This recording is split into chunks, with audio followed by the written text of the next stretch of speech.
perispírito, essa expressão foi criada por Kardec, tá?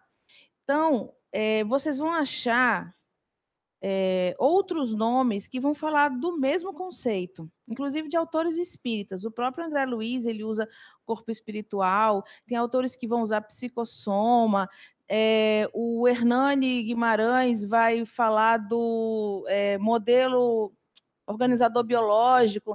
Então, dentro dos próprio espiritismo, vocês vão encontrar autores que vão se referir a esse conceito que Kardec denominou como perispírito, com outras nomenclaturas. E uma coisa que eu quero frisar, quando vocês forem estudar qualquer coisa, vocês não se prendam à nomenclatura. Vocês observem os conceitos, porque muitas vezes a gente está estudando os conteúdos pertinentes à doutrina, aí a gente vai lá para a medicina chinesa, depois vai lá para a medicina ayurveda, enfim, e vai transitando pelas ciências e filosofias que falam sobre aspectos da energia, da saúde sutil, né, da vitalidade humana, e vocês vão ficar, se vocês se prenderem à nomenclatura, vocês não vão conseguir ver o link, né, a ligação que há entre essas filosofias, entre essas ciências, tá bom? Então, quando você entende o conceito, você vê que realmente, às vezes, se está falando das mesmas coisas, só dando nomes diferentes, tá? Cada um dando conforme a sua linguagem, a sua filosofia, a sua maneira de entender. Mas o mais importante na hora da gente estudar é a gente compreender, captar o conceito, porque aí a gente consegue mesclar, e quem ganha é a gente que estuda, tá? Aí você é espírita, então você opta por usar a nomenclatura espírita, mas entende que dentro de outras filosofias e ciências há conteúdos que podem servir para a gente na nossa prática, inclusive como magnetizadores espíritas, ok? Isso é uma dica para quando vocês forem estudar qualquer coisa, principalmente nesse conteúdo do magnetismo, tá certo? E aí o Kardec criou essa nomenclatura a partir da explicação que os espíritos deram a ele, tá? Do que seria esse laço que prende a alma ao corpo, que seria o princípio intermediário entre a matéria e o espírito. Então, a partir do que ele entendeu, acaba sendo um conceito que limita a gente no entendimento, mas é a ideia que ele tinha melhor para passar do que ele compreendeu, né? Porque peri é que envolve o espírito, mas parece que tem o espírito, o perispírito e o corpo envolvendo, enquanto encarnados envolvendo aquilo. E essa ideia é errada, tá? Porque o perispírito ele vai além do corpo. E ele vai além da vida na matéria. Então, ele não pode estar contido dentro do corpo.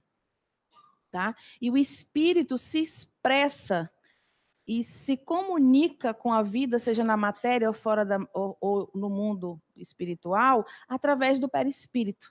Tá? Quando eu penso enquanto espírito, encarnado ou desencarnado, quando eu penso, quando eu exercito a minha vontade, quando eu me expresso, aquilo repercute no meu perispírito e vem à tona a minha vontade, vem à tona o meu pensamento,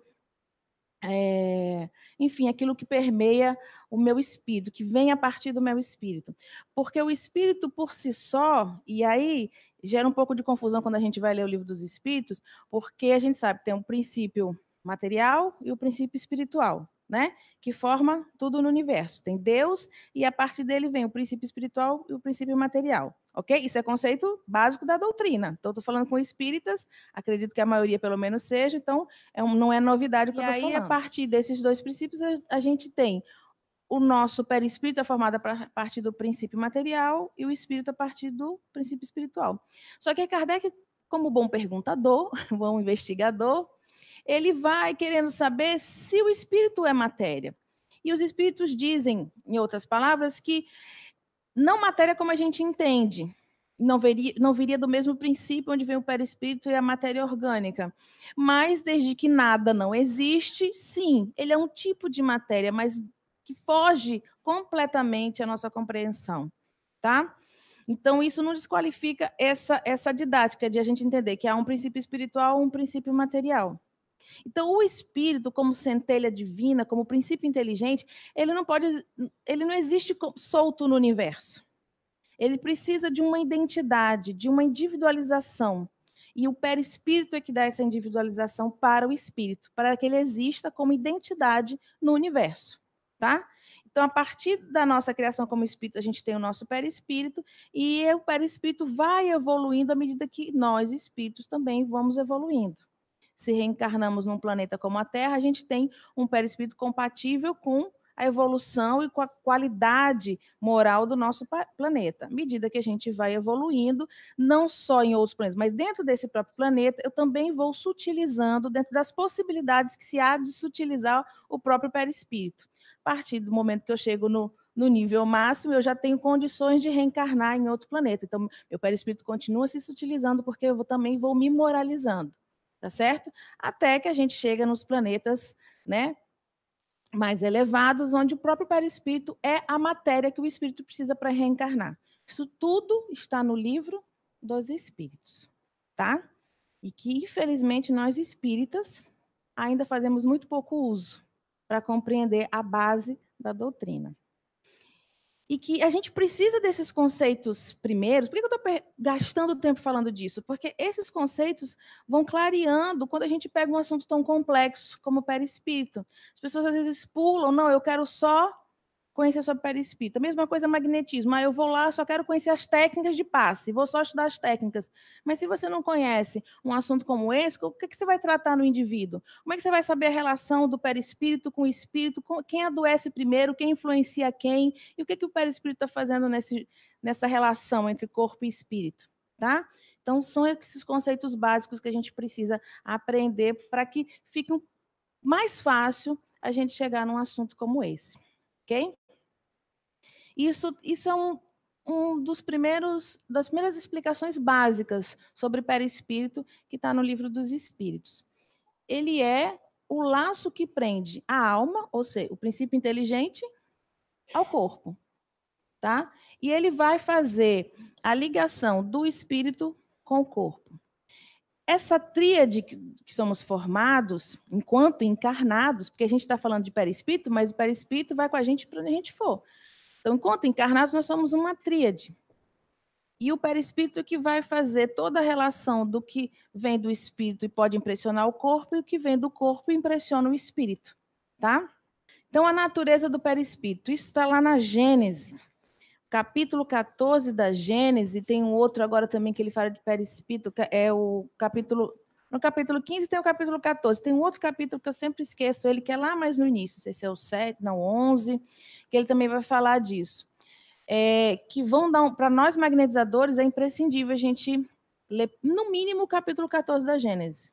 No mínimo, isso assim com o nível máximo de preguiça de ler a obra toda, tá? Mas no mínimo o capítulo 14. Mas no capítulo 15, ele diz que o perispírito, Kardec diz que o perispírito, ou o corpo fluídico dos espíritos, é um dos mais importantes produtos do fluido cósmico. É uma condensação desse fluido em torno de um foco de inteligência ou alma, que foi o que eu acabei de falar. Então, o nosso perispírito, assim como o nosso corpo físico, eles advêm do fluido cósmico universal. Só que ele diz o seguinte, é um dos produtos... Né? É um dos mais importantes produtos do fluido cósmico, porque dá a identidade do espírito, tá? Você passa a ter uma identidade no universo a partir do seu perispírito.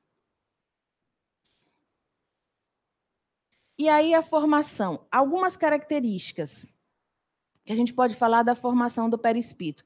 Como eu falei antes, ele é a transformação do fluido cósmico universal, tá? Então o espírito, ele faz uso do fluido cósmico para existir, né? Para manter a sua unidade, a sua identidade.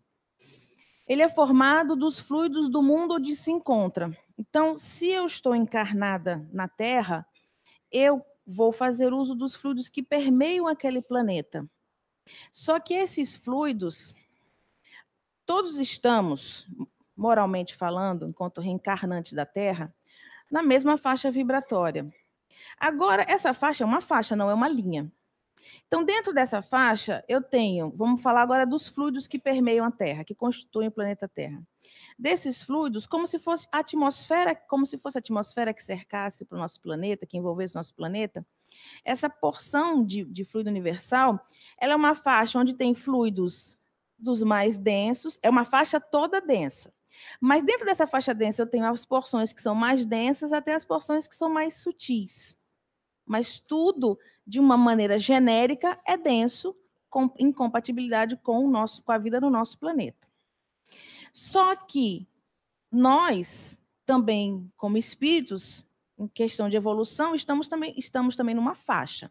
Somos aqueles ainda mais iniciantes nessa condição moral, até aqueles que estão num patamar mais elevado, mesmo que estejam dentro da nossa faixa moral.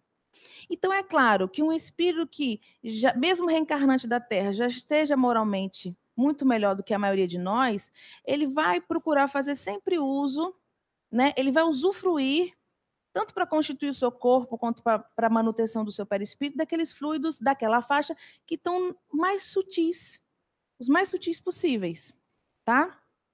E isso eu estou falando do nosso planeta, mas serve para os outros planetas também.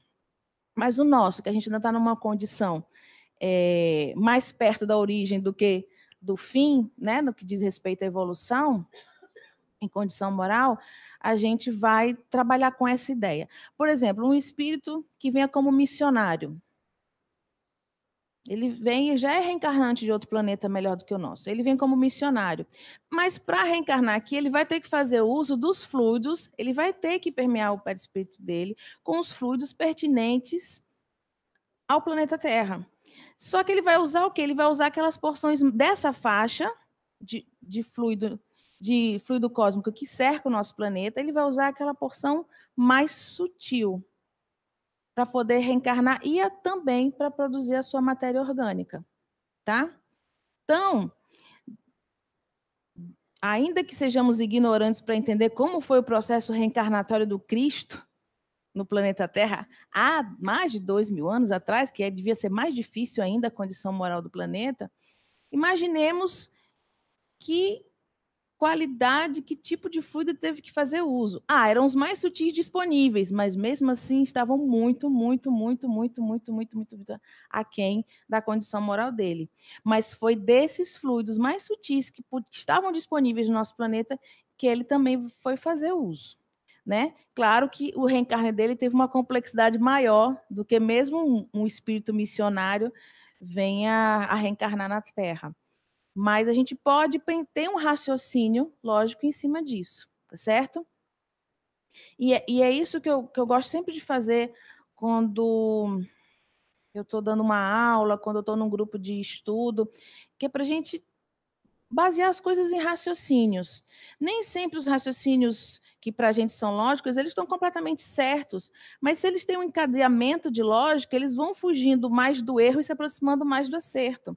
Muitas vezes, ele ainda está ligado ao erro porque a gente ainda não tem condições de entender a complexidade do funcionamento de determinadas coisas, como o perispírito. Mas encadear um raciocínio dentro de uma lógica, e essa lógica tem que ser fundamentada no estudo, tá? Porque senão a gente é mero repetidor de conhecimento dos outros, que a gente não sabe aonde foi fundamentado.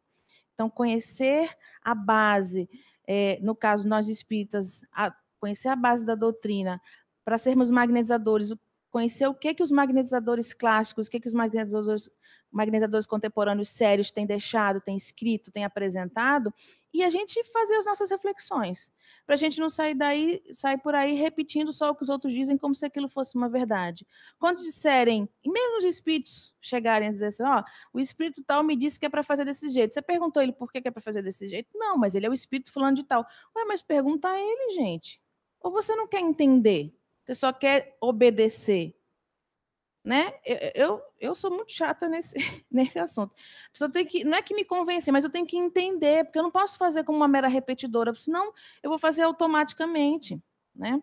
Uma coisa o passe, a gente...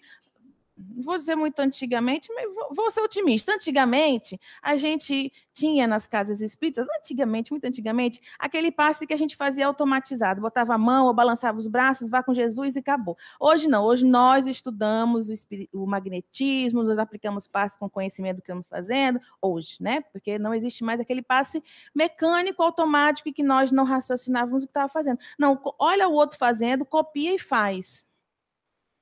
né? Então, a gente não voltar a fazer o que a gente fazia muito antigamente, né? Repetir sem noção do que está fazendo. Então, é refletir em cima de tudo que nos chega. Dito isto, vamos para o terceiro item. O perispírito é formado das partes mais grosseiras ou mais puras do mundo onde encarna, que foi o que eu acabei de falar, tá? Dei o exemplo do planeta Terra, mas isso serve para qualquer outro planeta. A natureza do perispírito está em relação com o grau de adiantamento moral do perispírito. Então, é como eu falei, além de eu estar naquela faixa vibratória pertinente ao planeta onde eu estou reencarnado, eu também vou dar condições, as condições do meu perispírito têm muito a ver com as minhas escolhas, com a minha condição moral individualmente. Não só com a condição do planeta, mas com a minha condição individual. As escolhas que eu faço, a maneira com que eu penso, como eu exercito a minha vontade, né? Então, o perispírito, ele como corpo do espírito, porque é o corpo do espírito porque vai acompanhar o espírito onde for, encarnado ou desencarnado, nesse planeta, num planeta mais evoluído, ou seja, vai me acompanhar para onde eu for, tá? Então, as condições do meu perispírito vão acompanhar como eu amadureço como espírito. Então, eu me comunico com o meio onde eu estou inserido através do meu perispírito. E o meu meio me impressiona através do meu perispírito também. Tá? Então, as condições morais vão dar as condições também de saúde e doença para o meu perispírito. Então, quando eu vou falar isso depois da questão do perispírito com saúde, com doença, mas quando eu reencarno, muitas das possibilidades de doença que eu tenha impregnado lá no meu DNA, que está na matéria orgânica, tem a ver com impressões que estão marcadas no meu perispírito. Porque o meu perispírito, todas as escolhas, todas as experiências que eu tenho como espírito, como indivíduo, na minha vida, no meu histórico como espírito, eles ficam registrados no meu perispírito.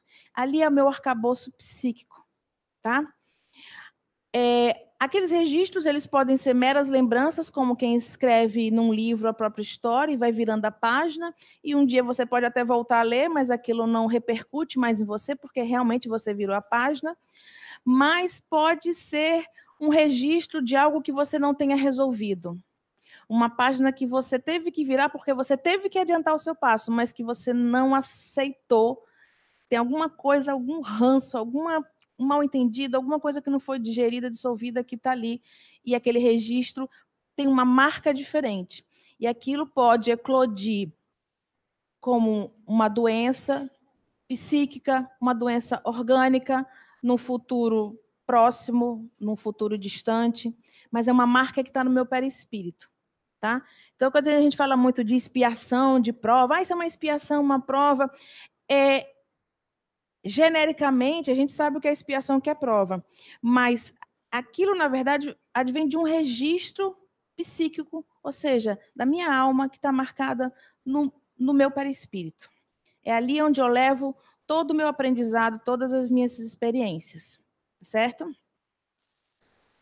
Por isso que muitas pessoas que têm doenças psíquicas graves e que dizem que para elas é real, o que para a gente é ilusão, para a gente é uma alucinação, a gente classifica como alucinação, mas aquilo é algo do psiquismo dela, algo que ela não resolveu, que está registrado no perispírito, que eclode da maneira que dá.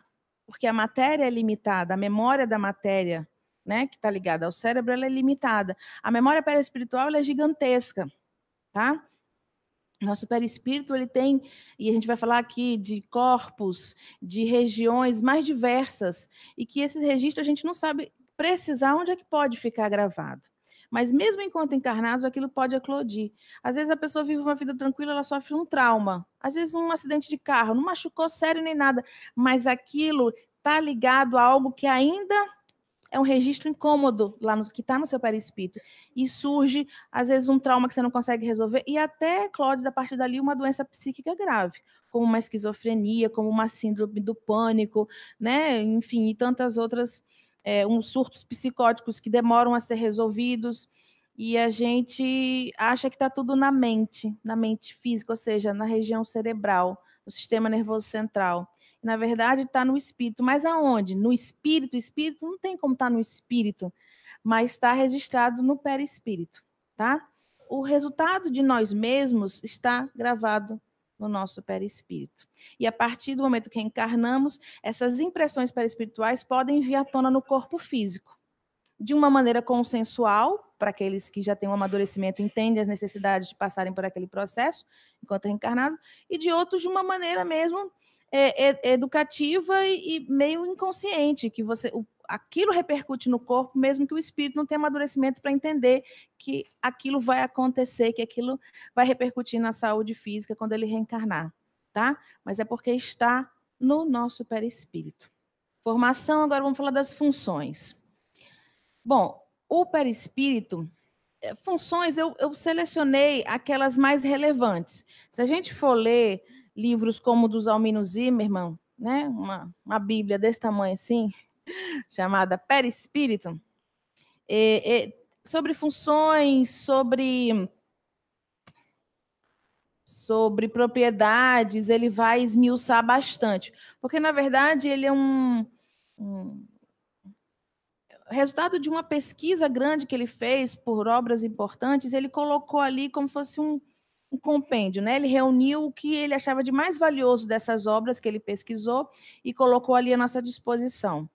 Mas eu procurei pensar aquilo que, no primeiro momento, é mais relevante a gente entender, até mesmo para, na hora da prática do magnetismo, a gente tá com os pés no chão e não problematizar muito, não deixar muito complexo o conhecimento do perispírito nesse primeiro momento, para vocês sentirem que aquilo é real e que é uma ferramenta que a gente tem na mão quando vai magnetizar, quando vai tratar a saúde de alguém, tá? Então, funções do perispírito, a gente começa dizendo que ele é um instrumento da alma para a expressão e a ligação com os planos. Então, assim, o meu perispírito, como eu já falei antes, ele capta o que for do meio, né? Ele capta o que for do meio e me impressiona como espírito. Para quem não conhece, a Bíblia do perispírito é essa. Zalmino Zimmermann. É bem singelo ele, bem leve também. É bom para fazer alterofilismo espírita, tá? Mas não vai ficar botando na estante e tirando todo dia, não, para ler. É um livro que, como ele vai citar vários autores, é interessante até, de repente, começar por ele, um estudo mais aprofundado. Porque, como ele vai ter uma bibliografia muito extensa, aí a gente vai ali esmiuçando, vai em cima dos autores que ele vai citando. Então, é um bom início, apesar de ser um início bem grandão, mas é um excelente investimento para começar, tá, gente? A estudar o perispírito. Zalmino Zimmermann. Zalmino, tudo com Z. Zalmino Zimmermann. E o Zimmermann tem 2 M's no primeiro e 2 N's de nada no final. Acho que tem uma citação dele, vai aparecer o nome dele escrito ali, aí você anota certinho, tá? Mas se botar Zalmino Zimmermann no Google, vai aparecer perispírito. Tem até ele em PDF, não a última edição, tá? Acho que a segunda edição ele tem em PDF. Mas já tem não, só tem a segunda no PDF, mas já tem lançado a 4ª edição já. Bom, quem quer começar a estudar e ainda não está abastecido financeiramente para comprar, baixa o PDF e já vai tendo contato com o livro. E depois quiser adquirir, eu sinceramente, eu acho um bom investimento, tá? Então, o instrumento da alma para expressão dessa alma, como eu me expresso, eu tenho uma vontade, eu tenho um pensamento, eu como espírito, como é que eu vou expressar esse pensamento? Através do meu perispírito, encarnado ou desencarnado. Só que quando eu estou encarnado, isso também vai repercutir no corpo e o corpo expressa aquela minha vontade, tá? E a ligação com os planos, ou seja, se eu estou no plano material, meu perispírito também vai servir para intermediar a minha vida enquanto encarnado e quando desencarnado, a mesma coisa. A minha vida de relação como espírito, onde quer que eu esteja, vai depender do meu perispírito. Ele vai ser fundamental. E a individualização e identificação do espírito, como eu já falei antes, para você existir como indivíduo, como ser, como ter a sua identidade, você vai precisar do seu perispírito enquanto espírito. Aonde você estiver, eu digo, no universo. Ele é o modelador da forma.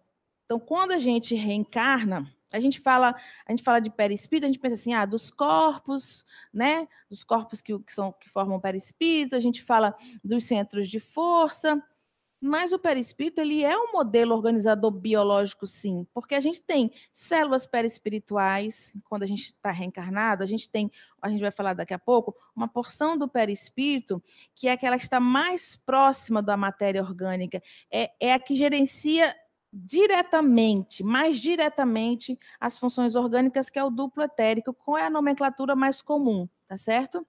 E não é uma nomenclatura espírita, mas a gente faz uso, eu acho que cabe muito bem nos nossos estudos, porque ele é uma matéria eterizada, mais sutil, e ele é o duplo, ou seja, ele é a cópia do nosso corpo, porque todas as nossas células, os nossos órgãos, estão exatamente ali naquele duplo. Então, quando eu vou reencarnar, eu como espírito, eu tenho já o meu perispírito. Só que eu vou fazer uso, né, do fluido cósmico pertinente ao planeta que eu vou reencarnar, vou produzir, vou falar a palavra produzir, tá? Mas vou organizar aquela porção do meu perispírito que vai exatamente ser o molde do meu corpo físico, e vou fazer, e para me ligar, eu com o meu perispírito, organizo o meu duplo, para me ligar a uma matéria que também vai ser gerenciada primeiro o ser inteligente, mas diretamente, célula a célula, vai ser fabricada a partir do duplo etérico, que está no meu perispírito. Só que eu preciso de um outro elemento para me ligar à matéria orgânica e para reencarnar, que é o fluido vital. O fluido vital, ele é uma porção do fluido cósmico universal, que a partir do momento que eu vou reencarnar, é como se... Não é assim, eu não vou lá, boto a mãozinha e puxo, tá? O mecanismo como se dá, a gente não tem ainda, acho que não tem como entender exatamente como acontece, mas por processos de leis universais mesmo, quando a gente vai reencarnar, uma porção desse fluido cósmico, eu preciso usar ele para vitalizar essa matéria. É porque, assim, o fluido cósmico é matéria básica para tudo. Mas dependendo de como você junte essas... Vou usar a expressão moléculas, tá?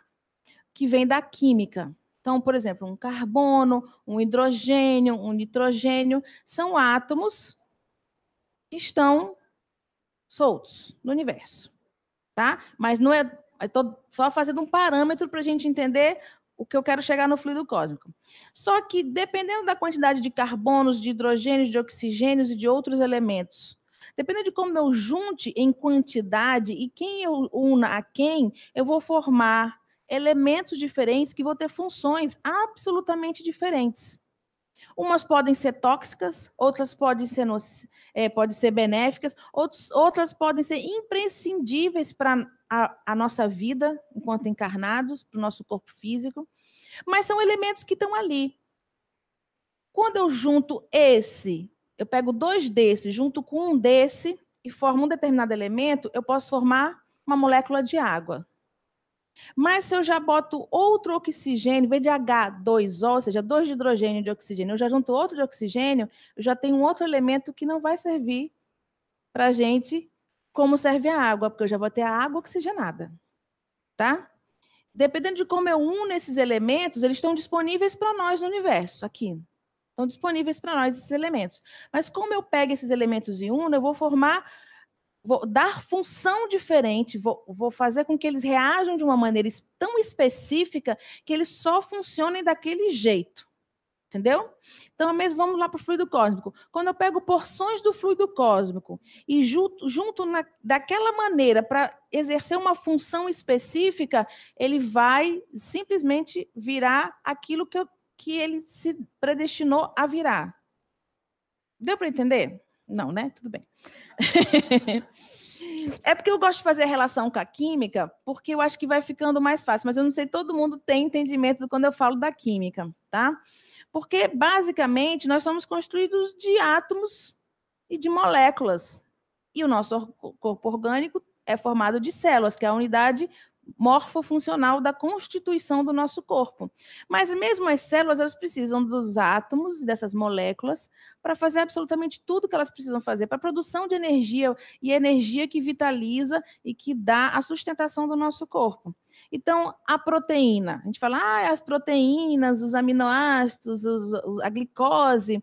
Então, uma molécula de glicose, ela é formada de, se eu me lembro bem, C6H12O6, ou seja, carbono, hidrogênio, C6H12O6, e carbono, hidrogênio e oxigênio.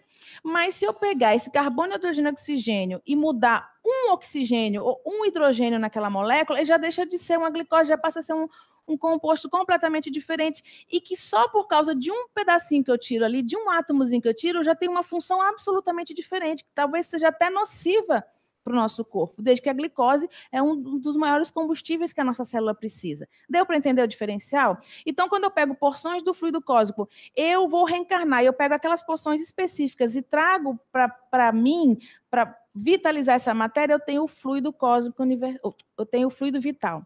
Esse fluido vital, ele é uma porção do fluido cósmico, mas que tem essa função específica de vitalizar a matéria orgânica. Então, só o encarnado tem fluido vital. E esse bendito desse fluido vital que essa mulher não para de explicar, para que ela está falando nesse fluido vital? E aí eu digo, senhores futuros magnetizadores, para que serve o fluido vital como matéria para a gente?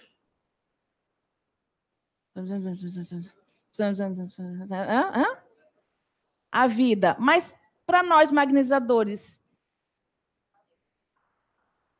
é justamente o que nós vamos usinar, ou seja, produzir para doar para os nossos assistidos. Tá? Então, é esse fluido vital que a gente doa. Fala, eu dou o ectoplasma. Ectoplasma, ele tem fluido vital, mas ele não é composto só de fluido vital. Ele é composto por outros elementos. Mas eu, encarnado, eu tenho fluido vital para doar para outro encarnado. Tá? Quanto magnetizador. Então, a partir do momento... Aí, quando eu desencarno... E esse fluido vital, ele tá condicionado a duas coisas. A vida na matéria, ou seja, a matéria tem que ter uma composição necessária para que ela se sustente. Então, se eu sofro... Eu sou jovem. Acreditem, eu sou jovem. E aí eu sofro um acidente terrível. Eu não tinha doença nenhuma, sou jovem, mas aquele acidente é tão terrível que deixa a minha matéria, meu corpo orgânico, numa condição que o fluido vital não tem mais o que fazer ali. E aí é um dos momentos que o fluido vital ele volta para a sua origem e eu desencarno. Tá? Ou quando eu chego numa condição onde o meu corpo envelhece até o nível máximo, onde eu posso envelhecer, eu, particularmente, que cada um tem o seu limite de envelhecimento. E aí, ou seja, também a minha matéria chega num nível de desgaste onde o fluido vital não se sustenta mais ali, tá? E aí eu desencarno. Então, obviamente, o duplo etérico ele serve também para eu ajustar e moldar, transformar, produzir esse corpo a partir desse duplo, ou seja, dessa cópia que está no meu perispírito. Quando eu também desencarno, o duplo, eu não preciso carregar o meu duplo enquanto desencarnado. Por isso que a gente tem vários corpos, ou várias regiões, ou várias nuances, enfim, como você quiser chamar. Por isso que eu digo, a nomenclatura não é importante é o conceito. E aí, fluido vital volta para a sua origem, que é o fluido cósmico. O meu duplo também fica, eu me utilizei do fluido, né, do fluido cósmico pertinente ao planeta que eu estou reencarnando, e eu, com meu perispírito e aquelas zilhões de porções que formam o meu perispírito, eu volto para a erraticidade, tá? Teoricamente, né? Isso voltar para a realidade teoricamente. Mas a gente desencarna. Então, quando a gente fala de perispírito, a gente não pode entender que perispírito é um corpo único, tipo um blocão, onde tem o espírito de um lado e o corpo do outro, e o perispírito está no meio. Essa é outra ideia errada que a gente acaba construindo. É didático, a gente precisa desse raciocínio que é didático, mas o perispírito ele não está preso no corpo, ele está entremeado com as células orgânicas, ele está além do corpo, por isso que ele pode exercer tantas funções e por isso que ele tem tantas propriedades. Tudo bem até aí? Eu precisava falar de fluido vital para vocês entenderem o quanto é importante, porque é uma matéria básica para a gente que vai magnetizar, que vai trabalhar como magnetizador. Tá? E aí, a partir desse duplo, ele modela toda a nossa forma enquanto encarnados. Ele é o órgão sensitivo do espírito, ou seja, todas as capacidades sensoriais do espírito estão no perispírito. Então, quando a gente fala de dupla vista, aí as pessoas pensam, é um tipo de mediunidade. Nananina, não. A dupla vista, ele é anímico. A dupla vista, o tato magnético que a gente vai falar hoje e vai praticar, eles estão na ordem das capacidades sensoriais do perispírito.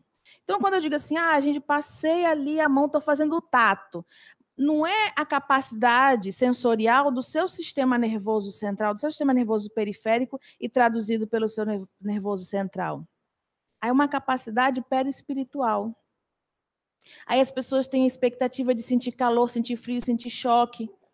Mas às vezes você passa a mão naqueles centros de força, né, principais, aqueles que a gente não pode deixar de fazer avaliação quando a gente está tratando alguém, e eu não sinto na mão, eu sinto em mim. Ou eu sinto uma dor no pâncreas, eu sinto uma dor no fígado, ou eu sinto uma tristeza profunda, mas é só quando minha mão passa naquela região. Então, eu vou aqui, quando eu chego no laríngeo, me vem uma tristeza profunda. Eu continuo, nada mais. Peraí que eu quero ver esse negócio. Aí eu volto, passo aqui de novo. Aí eu vou, passo só no laríngeo de novo. Ou seja, a sensação não é tátil no sentido de sistema nervoso, não é corpo que sente, é o meu perispírito. É a leitura que eu sou capaz de fazer do perispírito do outro.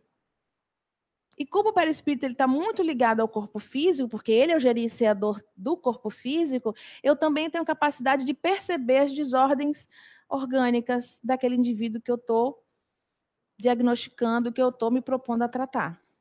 Tá? Então, a dupla vista, quando a gente fala de dupla vista, é uma capacidade de ver, entre aspas, do perispírito.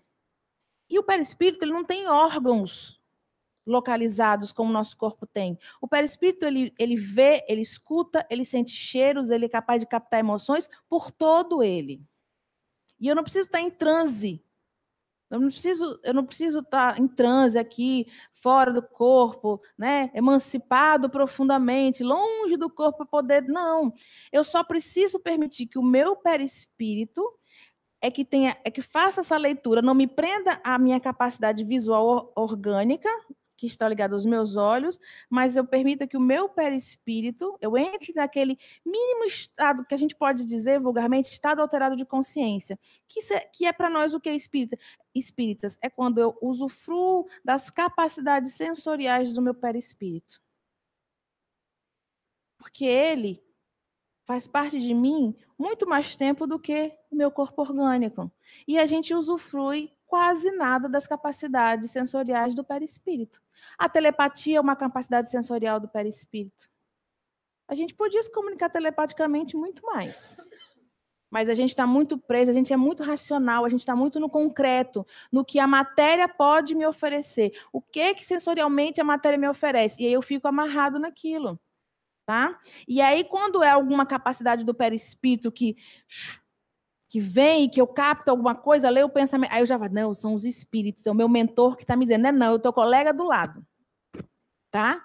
É a pessoa que está no fundo da sala, é alguém que está encarnado, está aqui, ó, no meio da gente que você acha que vem de um outro planeta ou de um outro plano. Tá?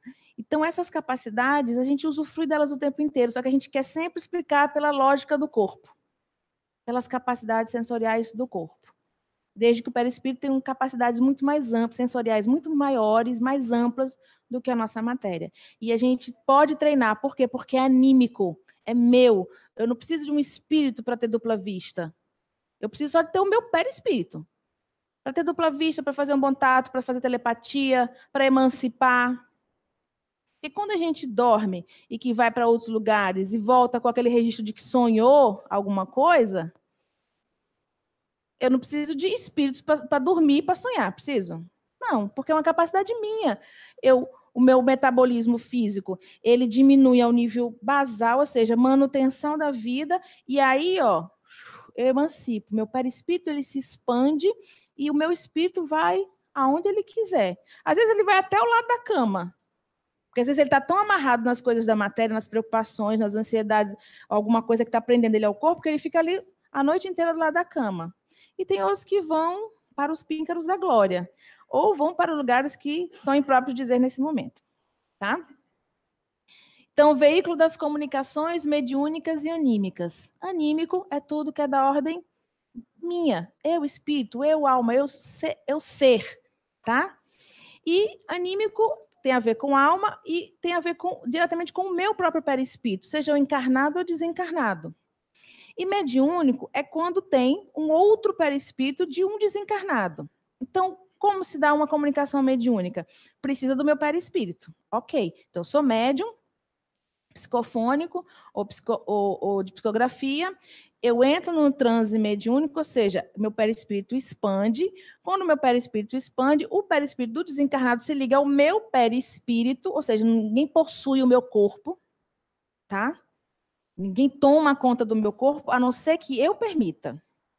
Porque essa ligação é perispírito, ou seja, eu estou aqui, ó, emancipada, ele se liga ao meu perispírito, e o meu perispírito, ou seja, o meu psiquismo, vai filtrar tudo aquilo que ele diz, tudo aquilo que ele quer manifestar e se traduz, se expressa através do meu corpo físico, seja na fala, seja na escrita, seja nos movimentos do próprio corpo. Tá? Então, quando tem médico que fala assim, mas o espírito é que quis fazer, que quis bater na mesa, que quis socar a cara do doutrinador que estava do lado, eu não tenho culpa, tem sim, porque se você fosse menos violento, menos indisciplinado, tivesse mais controle dos seus movimentos, você não deixava, porque quantas vezes eu sou médico, então quantas vezes o espírito vinha e queria socar a mesa, você tem que segurar o corpo. Gente, o corpo é seu, quem manda no seu corpo é você. Tá? Quando botar culpa no pobre dos espíritos, não cola. Tá?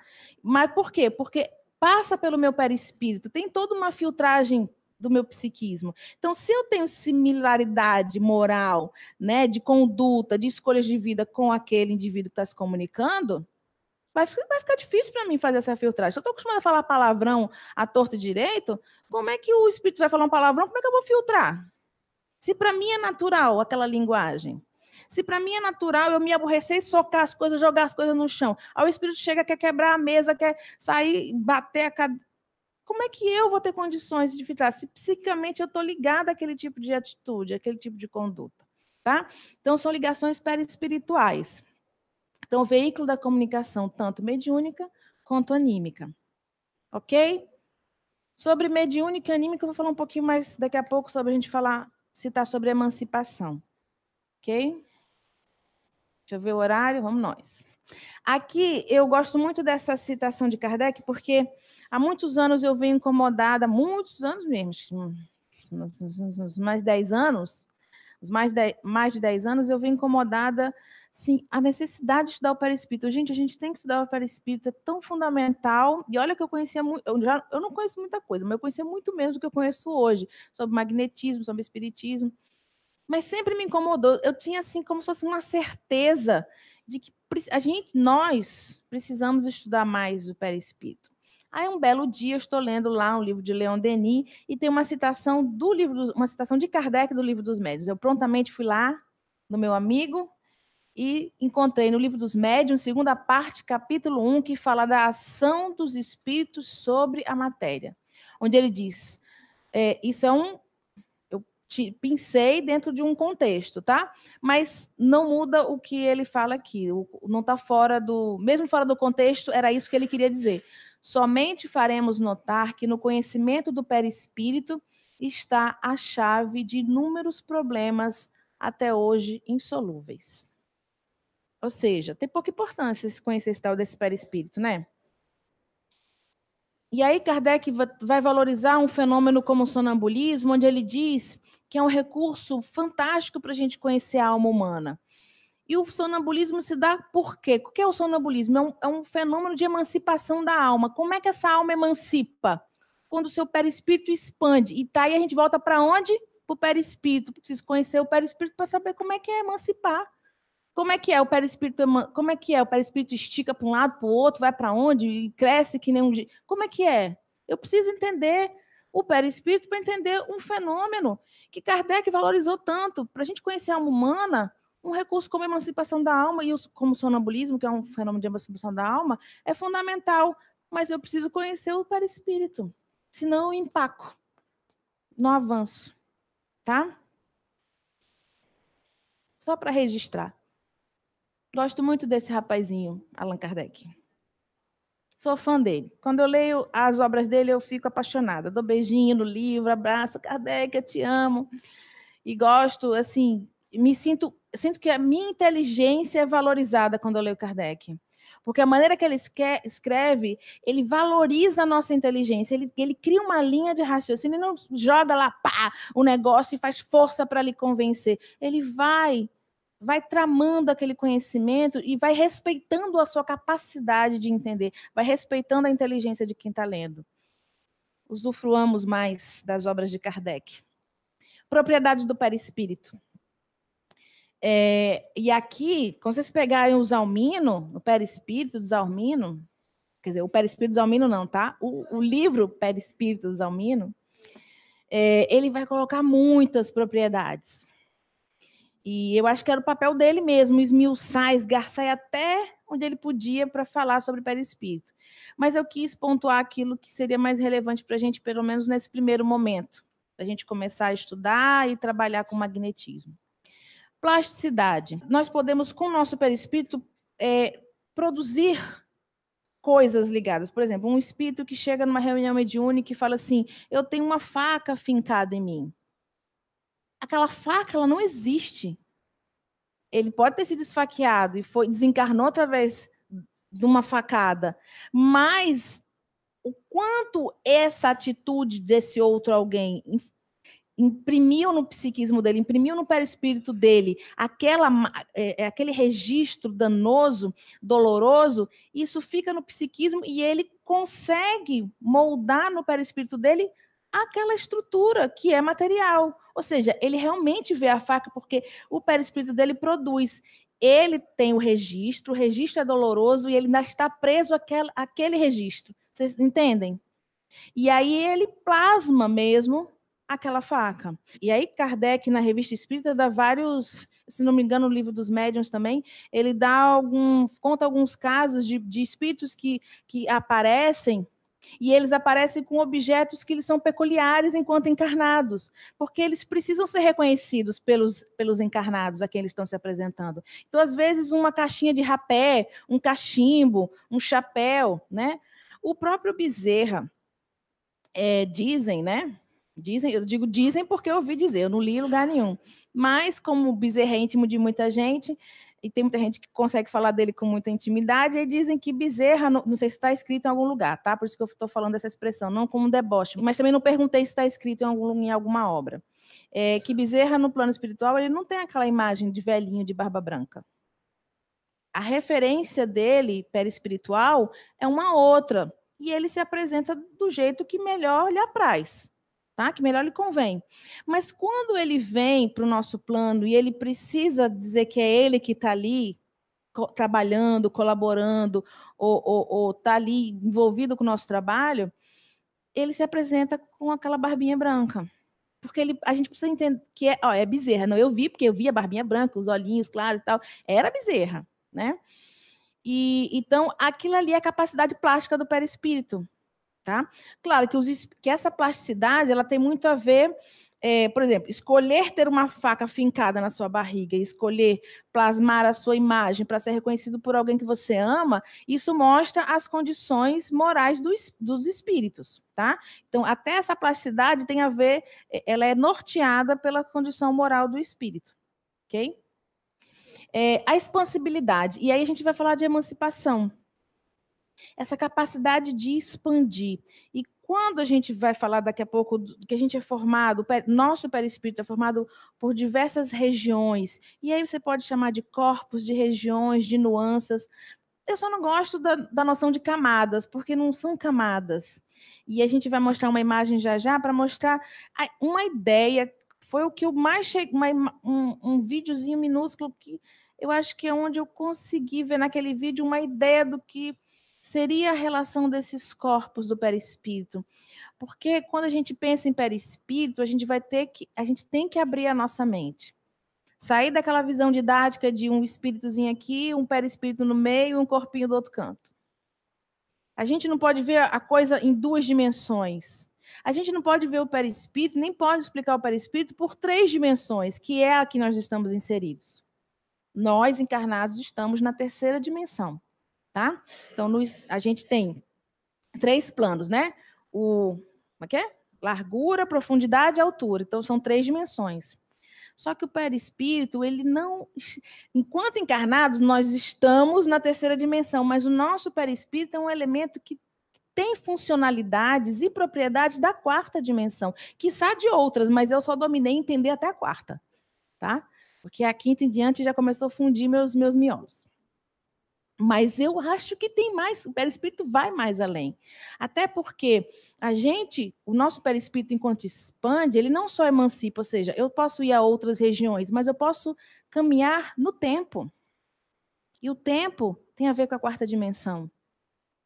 Eu posso ir tempo e espaço, eu posso ir para outros que a gente, sei lá, vulgarmente se conhece como universos paralelos, ou seja, possibilidades que nós temos ligadas à vida que nós mantemos, a esse universo, a esse momento que nós estamos. Eu posso ir, me deslocar para o presente, ou para o passado ou para o futuro. E meu perispírito me dá a condição de fazer esse deslocamento. Por isso que quando a gente quer entender e explicar unicamente o perispírito pela dimensão que nós, sensorialmente, enquanto encarnados, conseguimos perceber, a gente sempre vai deixar aquém, a gente vai esbarrar nessa limitação.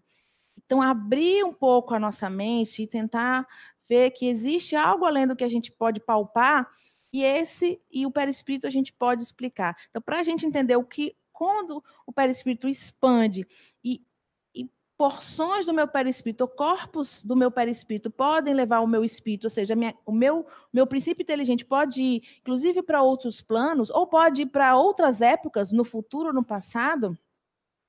Isso se dá devido à minha capacidade de ser expansivo. Meu perispírito é expansivo e me dá essa possibilidade. E aí parece muito louco a gente falar isso com toda a tranquilidade do mundo, como se nada fosse. Mas é porque a gente não enxerga tudo no aqui e no agora. Tá? Então, quando a gente dorme, a gente emancipa. Uma porção do meu perispírito vai estar sempre ligado ali ao gerenciamento das minhas funções vitais. Tá? Então, no meu duplo etérico, ele é o meu duplo, ou seja, ele está ali ligado célula a célula. Além de célula a célula, ele tem outras estruturas que pertencem única e exclusivamente ao perispírito, que são os centros de força, ou chakras, que a gente vai mostrar já já, e que estão também ligados ao meu duplo, principalmente naquela função de manutenção da matéria, tá? Mas eu tenho regiões ou corpos no meu perispírito que vão desde aqueles mais ligados à matéria até aqueles mais ligados exatamente ao meu princípio inteligente, que é o meu espírito. Então, ele expande e eu vou, tá? Então, seja nas mínimas coisas. Às vezes você está aqui, aí tem algumas pessoas que estão quase emancipadas nesse momento. O perispírito, o espírito para emancipar, ou seja, o perispírito para expandir, o espírito emancipar, basta esse cochilinho que algumas pessoas estão dando agora. Esse momentinho, gente, e às vezes a gente se sente ridículo, porque é uma fração de segundo a gente chega a sonhar. Gente, eu sonhei, a mulher está falando com o microfone alto no meu ouvido e eu consegui ver outras imagens ao mesmo tempo que ela falava. Que loucura é essa? Gente, estou falando porque isso acontece comigo também, tá? Então, eu sei que faz parte. E é isso. A gente precisa de um momentinho de torpor para emancipar. Ou seja, a facilidade que o nosso perispírito tem de expandir. Tá? Então, o fenômeno de emancipação da alma tem a ver com a propriedade de expansibilidade do nosso perispírito. Isso eu estou falando muito resumidamente, mas quem quiser ler mais sobre emancipação da alma, vai no livro dos Espíritos, segunda parte, capítulo 8º, o capítulo tem o título de Emancipação da Alma. E ali o Kardec começa perguntando aos espíritos sobre os fenômenos de emancipação, porque muitos ele já tinha presenciado, já tinha conhecimento, até mesmo no histórico dele como magnetizador, tá? Que o sonambulismo mesmo era comum no trabalho do magnetismo. E ele já era magnetizador quando ele foi codificar a doutrina. Então, ele já tinha conhecimento, já tinha visto esses fenômenos acontecendo. Então, ele começa perguntando, e no final do capítulo, ele vai fazer um resumo teórico de toda essa compreensão. Muito bom. E é um capítulo que, infelizmente, a gente passa batido. Nós, espíritas, passamos batidos. Eu tive agora em São Paulo, no segundo encontro de magnetizadores espíritas lá de São Paulo, no EMESP, segundo EMESP, e fiz 2 oficinas, um no sábado, uma no domingo, 2 oficinas sobre sonambulismo. E é impressionante como todo mundo era espírita ali, tá? Por dia foi, em média, 55 pessoas, porque também a sala não cabia mais. Mas a maioria das pessoas não sabia que sonambulismo tinha algo escrito sobre sonambulismo na codificação, tá? Não tinham as pessoas que nunca tinham ouvido falar nesse capítulo sobre a emancipação da alma, e ainda gera muita estranheza, muita confusão, porque as pessoas confundem com fenômenos mediúnicos. E muitas vezes acham que estão obsediadas, porque veem coisas que ninguém mais vê, veem coisas que quando você vai estudar mediunidade não tem a ver com fenômenos mediúnicos, mas acontece com você, então a explicação é: eu estou obsediada, eu estou doente, e muitos, infelizmente, acabam tomando remédios com psiquiatra o resto da vida, tá? Mas são faculdades anímicas, são fenômenos de emancipação da alma. E Kardec explica, junto com os espíritos, ele vai explicando lá no capítulo 8º da segunda parte do Livro dos Espíritos. Condutor das sensações tem a ver com a capacidade sensorial, tá? Então, o corpo, ele capta, né, nós encarnados, captamos aqui pela luz, eu vejo vocês, eu capto que minha pele está captando a temperatura do ambiente. Isso impressiona o meu corpo, isso é captado pelas minhas capacidades sensoriais físicas, orgânicas, que impressionam o meu perispírito e chega ao meu espírito, tá? Da mesma maneira que as minhas vontades, os meus pensamentos, as minhas impressões, enquanto espírito, repercutem no meu perispírito e podem, se eu estiver encarnado, se expressar através da minha matéria. Podem imprimir saúde ou doença ao meu corpo também. Tá? Bicorporiedade. Isso é uma expressão criada por Kardec para falar da duplicação corpórea. E aí a gente tem casos, inclusive Eurípides Barçanufo, se eu não me engano, né? Tem episódio dele que ele estava aqui, eu não lembro exatamente o que ele estava fazendo, para onde ele foi. Ele estava num lugar fazendo uma determinada coisa e depois apareceu em outro. Tá? Dando aula, mas ele foi fazer outra coisa. Aí você pensa, mas Eurípides, né, era uma pessoa... Não, tem em outras obras que falam de espíritos mais simples como nós, porque Eurípides tinha, né, uma condição moral bem mais elevada que nós. Apesar de eu conhecer muito pouco da história dele, mas o pouco que eu li, a gente entende que ele era um espírito missionário mesmo, né? E tem casos mais simples, de uma professora que estava aqui dando aula para as crianças, e de repente as crianças olharam, ela estava cuidando das flores no jardim. Aí você junta informações. Como a gente tem vários corpos, como a gente tem capacidade de expandir o nosso perispírito, você junta essas propriedades e gera uma nova propriedade. Tá? Então, eu posso, sim, me expressar, e inclusive me materializar, me tornar tangível, que é outra propriedade do perispírito. Não só pelo uso do ectoplasma, um desencarnado numa sessão de ectoplasma, o uso do ectoplasma para se tornar, né, tangível, se apresentar ali de forma tangível. Mas eu também, enquanto encarnado, posso, pelo fenômeno de bicorporiedade, me tornar tangível, me expressar de forma tangível através do meu perispírito, tá? Sendo que em algum dos dois eu vou ter uma ação um pouco mais automática e na outra eu vou ter uma expressão mais livre, né? Porque o meu princípio inteligente vai estar muito mais conectado a uma porção do que a outra. Então, numa eu vou fazer uma coisa no nível mais automático, entendeu o que eu quero dizer?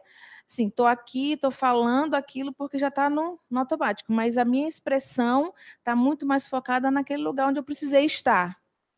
Também não é uma coisa que vai durar horas, dias, tá? É uma coisa necessária. Vou lá, resolvo, faço o que tem que fazer, eu estou ligada a uma situação e aí me vê e vou para lá e volto e boa parte de nós pode nem ter consciência de que isso aconteceu. A gente só vai saber quando alguém disser.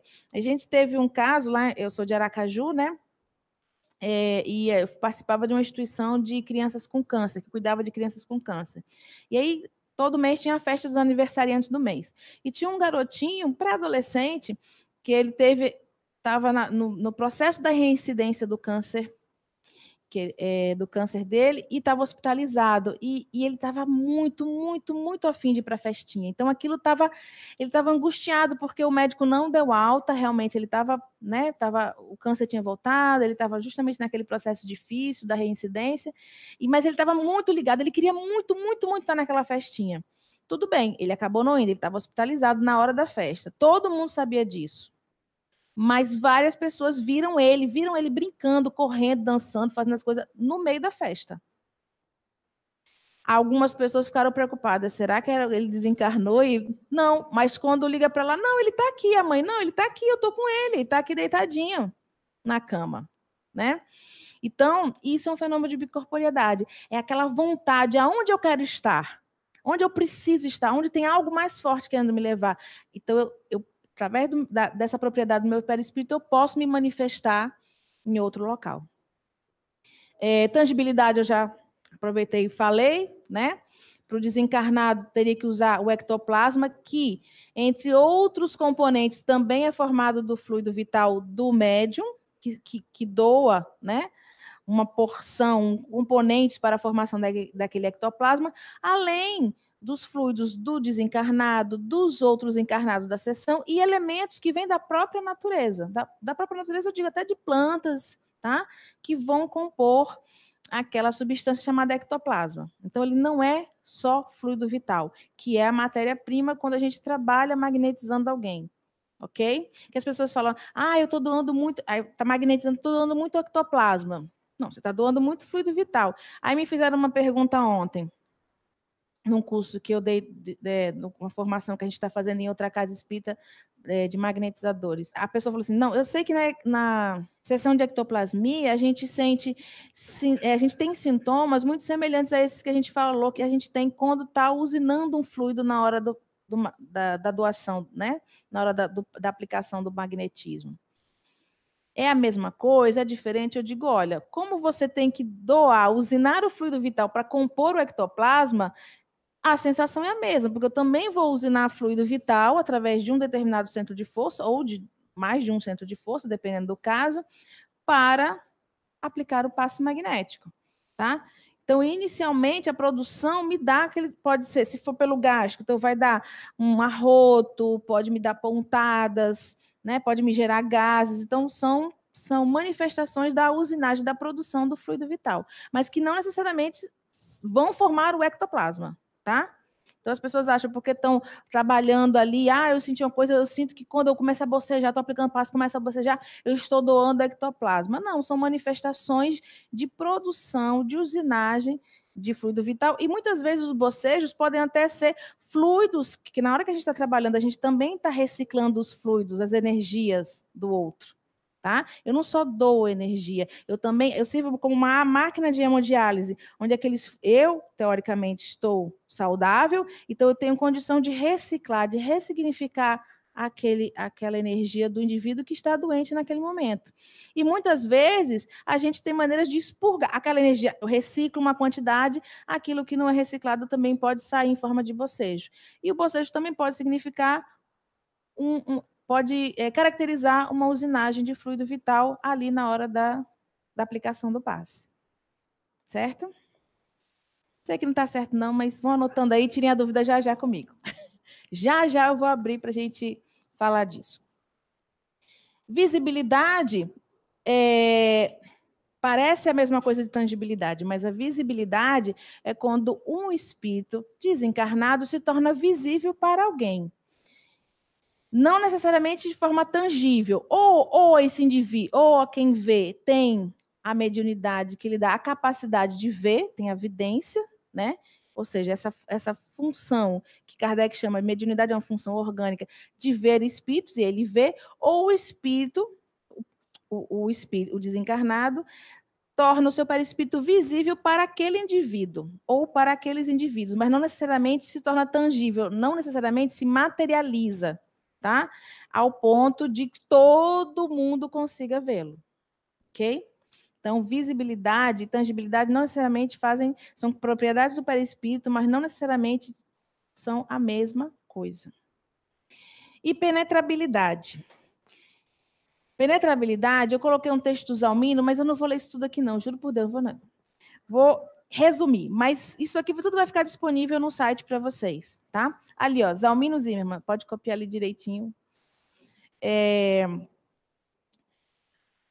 Quanto mais sutil a matéria, numa velocidade maior ela vibra. E vamos pensar o seguinte, se eu estou no liquidificador, gosto de fazer sempre as analogias com a vida do mundo para a gente tentar entender.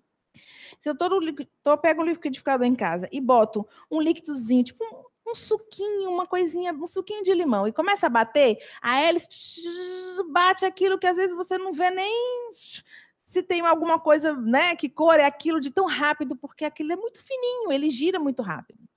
Se eu botar um abacate para bater, ele vai quase quebrar o liquidificador. Eu tenho que botar um pouquinho de água, tem que mexer com a pá, ou seja, é uma coisa mais grosseira. Então, vamos pensar isso no perispírito. Se a matéria do perispírito é sutil, é leve, aquilo gira numa frequência muito rápida. Então, quanto mais rápido, mais sutil é a matéria. Uma matéria mais densa, as suas moléculas, a sua vibração, seus átomos, eles, né, os seus elétrons que compõem os seus átomos, eles vão vibrar numa frequência muito mais lenta. Então, quando nós nos vemos compactos, a matéria que é compacta, isso é uma ilusão. Tudo aqui é formado por átomos. Os átomos são o quê? Eles são formados, que eu acabei não botando a imagem do átomo aí. Ele é formado no meio por um núcleo e tem partículas minúsculas, bem menores do que o núcleo, que giram em torno desse núcleo.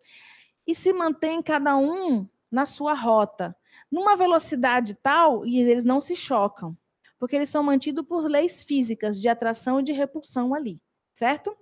Mas se mantém naquela rota. Quando a gente vê a figura de um átomo, a gente vê um negocinho aqui e um monte de, como fossem uns bambolezinhos, né? Envolvendo aquela bolinha no meio. Tá? Aquela bolinha é o núcleo, é aquele monte de bambolezinho envolvendo. Só que aquele bambolê não existe. Ali, na verdade, o átomo, ele gira o elétron gira tão rápido que forma aquela figura como se fosse algo material. Mas se eu fizer uma fotografia onde pega exatamente cada elétron no seu lugar, eu ia ver um átomo aqui, o núcleo aqui, um elétron aqui, um aqui, um aqui e um aqui. Isso é um átomo. Nós somos formados de vários átomos. Então, se eu parar para pensar, quanto espaço a nossa matéria... Nós temos mais espaço do que propriamente matéria. Mas como isso vibra, isso gira, isso tem uma velocidade, a gente tem a impressão de que nós somos compactos. E essa velocidade, se a gente tocar assim, essa velocidade é tanta que parece que essa matéria é impenetrável. Só que o perispírito, e aí eu vou falar do perispírito nesse momento de um desencarnado, tá?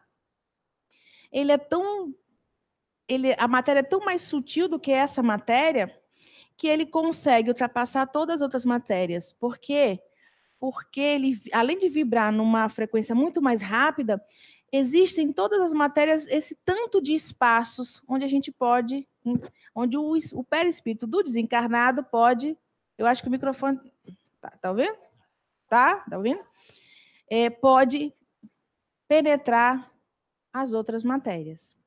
Nem todos os espíritos encarnados sabem que podem fazer isso, tá? Isso tem muito a ver com o entendimento do próprio espírito, mas essa capacidade é para todos. O perispírito de todos podem fazer isso, tem essa capacidade de penetrabilidade, enquanto desencarnados, tá, gente? Vocês não vão querer atravessar aquela porta de vidro, não, para não dar prejuízo para o pobre do Roberto. E é isso que ele está explicando aí.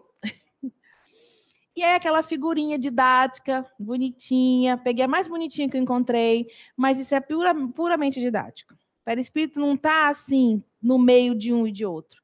Ele está envolvendo tudo isso. Certo? E corpo mental e duplo etérico. Tem filosofias e estudiosos que vão falar de vários corpos, né? Corpo astral, corpo mental, corpo búdico, corpo... É tanto corpo que, meu Deus, eu com um corpo só não estou dando conta, imagina se eu pensar que eu tenho tanto dos corpos. Acho que é por isso que eu estou fazendo uso de tantos corpos que eu estou desse tamanho. Na verdade, eu não sou isso tudo. Isso aqui é o conjunto dos meus corpos perispirituais que estão se formando, tornando tangíveis para vocês. Isso é puramente explicado pelos conhecimentos da doutrina espírita. Então, assim, mas o corpo mental e o duplo etérico são aqueles que a gente vai usar mais para os nossos raciocínios.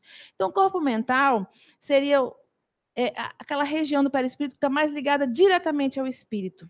Então, ele tem uma matéria ainda mais sutilizada, porque o próprio perispírito, quando você fala dessas noções de corpos ou de nuances, eu tenho que entender que ele não é formado da mesma matéria do início ao fim. Aquelas regiões que estão mais ligadas às funções do corpo, enquanto encarnados, eles são mais, mesmo sendo uma matéria sutilíssima em comparação a essa matéria, ele tem as regiões que tem uma matéria um pouquinho menos sutil e aquelas que são extremamente sutis, o nível máximo da sutilidade, que são aquelas regiões ligadas ao nosso espírito diretamente, que recebem a primeira impressão do nosso espírito. A minha vontade, o meu pensamento imprime primeiro naquela região do perispírito, e aqui a gente vai usar genericamente essa expressão corpo mental, que vai repercutir nos outros corpos, nas outras vibrações que compõem o meu próprio perispírito e chegar ao meu duplo etérico, se eu tiver encarnado, óbvio, e repercutir na minha matéria, quem sabe. Ok? Então, essas expressões, corpo mental e duplo etérico, é didática também, mas para simplificar, que existem as porções do perispírito mais ligadas ao espírito, e por isso elas vão ser mais sutis, e aquelas ligadas mais à matéria orgânica, e o duplo etérico vai fazer justamente esse gerenciamento direto de todas as funções orgânicas. Mas não é ele que manda sozinho, aquilo repercute por todos os corpos, por todas as nuances, por todas as porções do perispírito, até chegar no duplo. E o que o duplo capta do próprio corpo, reverbera por todas essas porções e impressiona o nosso espírito. Deu para entender que o perispírito não é uma coisinha aqui, não é todo um blocão de fluidos, de matéria quintessenciada, de matéria sutil? Ele é sutil, mas tem gradações dentro dessa sutilidade, dependendo de quem ele esteja mais próximo, de quem ele receba primeiras impressões, ou do espírito, ou do próprio corpo físico, ok? E aqui seria uma outra figura também só para gente, só visual, só para criar uma ideia visual do que seriam. Então, aqui a gente tem o princípio inteligente, que não está organizado assim, é só para a gente ter uma ideia. Então, todas essas porções aqui, ó, que estão nesse quadradinho vermelho, formam um perispírito. Até porque vocês vão encontrar autores que vão diferenciar. Vão dizer que perispírito é uma coisa e que psicossoma é outro. Eu li em alguns autores isso. Então, como se fossem funções diferentes. São parte do corpo espiritual, mas dentro do corpo espiritual, para eles, tem um perispírito, tem um psicossoma, tem um corpo mental, tem um duplo etérico. Então, assim, aqui a gente está fazendo um resumo didático para vocês entenderem só as diferenciações. Por isso que eu digo, não se liguem nas nomenclaturas. Absorvam os conceitos e criem um raciocínio em cima de que vocês estudarem. Tá? Então, aqui a gente tem um corpo mental, que seria a região do perispírito, mais ligada ao espírito. Mas olha aqui, gente, o que eu gostei dessa figura é essa imagem dessas ligações. E essas ligações aqui, ó, a gente tem estruturas que estão bem rudimentares aqui o desenho, mas que são os centros vitais, tá? Aqui que está ligada no corpo físico aos plexos nervosos, as regiões de conglomerados de nervos, tá? de concentrações nervosas. E o duplo etérico, que está ligado diretamente ao corpo físico. É só para vocês criarem essa ideia visual de que, dependente de quantos corpos tenhamos, independente de quantas regiões tenha no nosso perispírito, elas estão todas conectadas por estruturas que hoje nós vamos denominar como nadis. Vou falar já já delas, tá? A gente vai denominar como nadis, é uma expressão do sânscrito, né, que vem da filosofia Ayurveda, mas que a gente usou para nossos estudos porque faz um sentido. E que, assim, não muda a nosso aprofundamento sobre perispírito.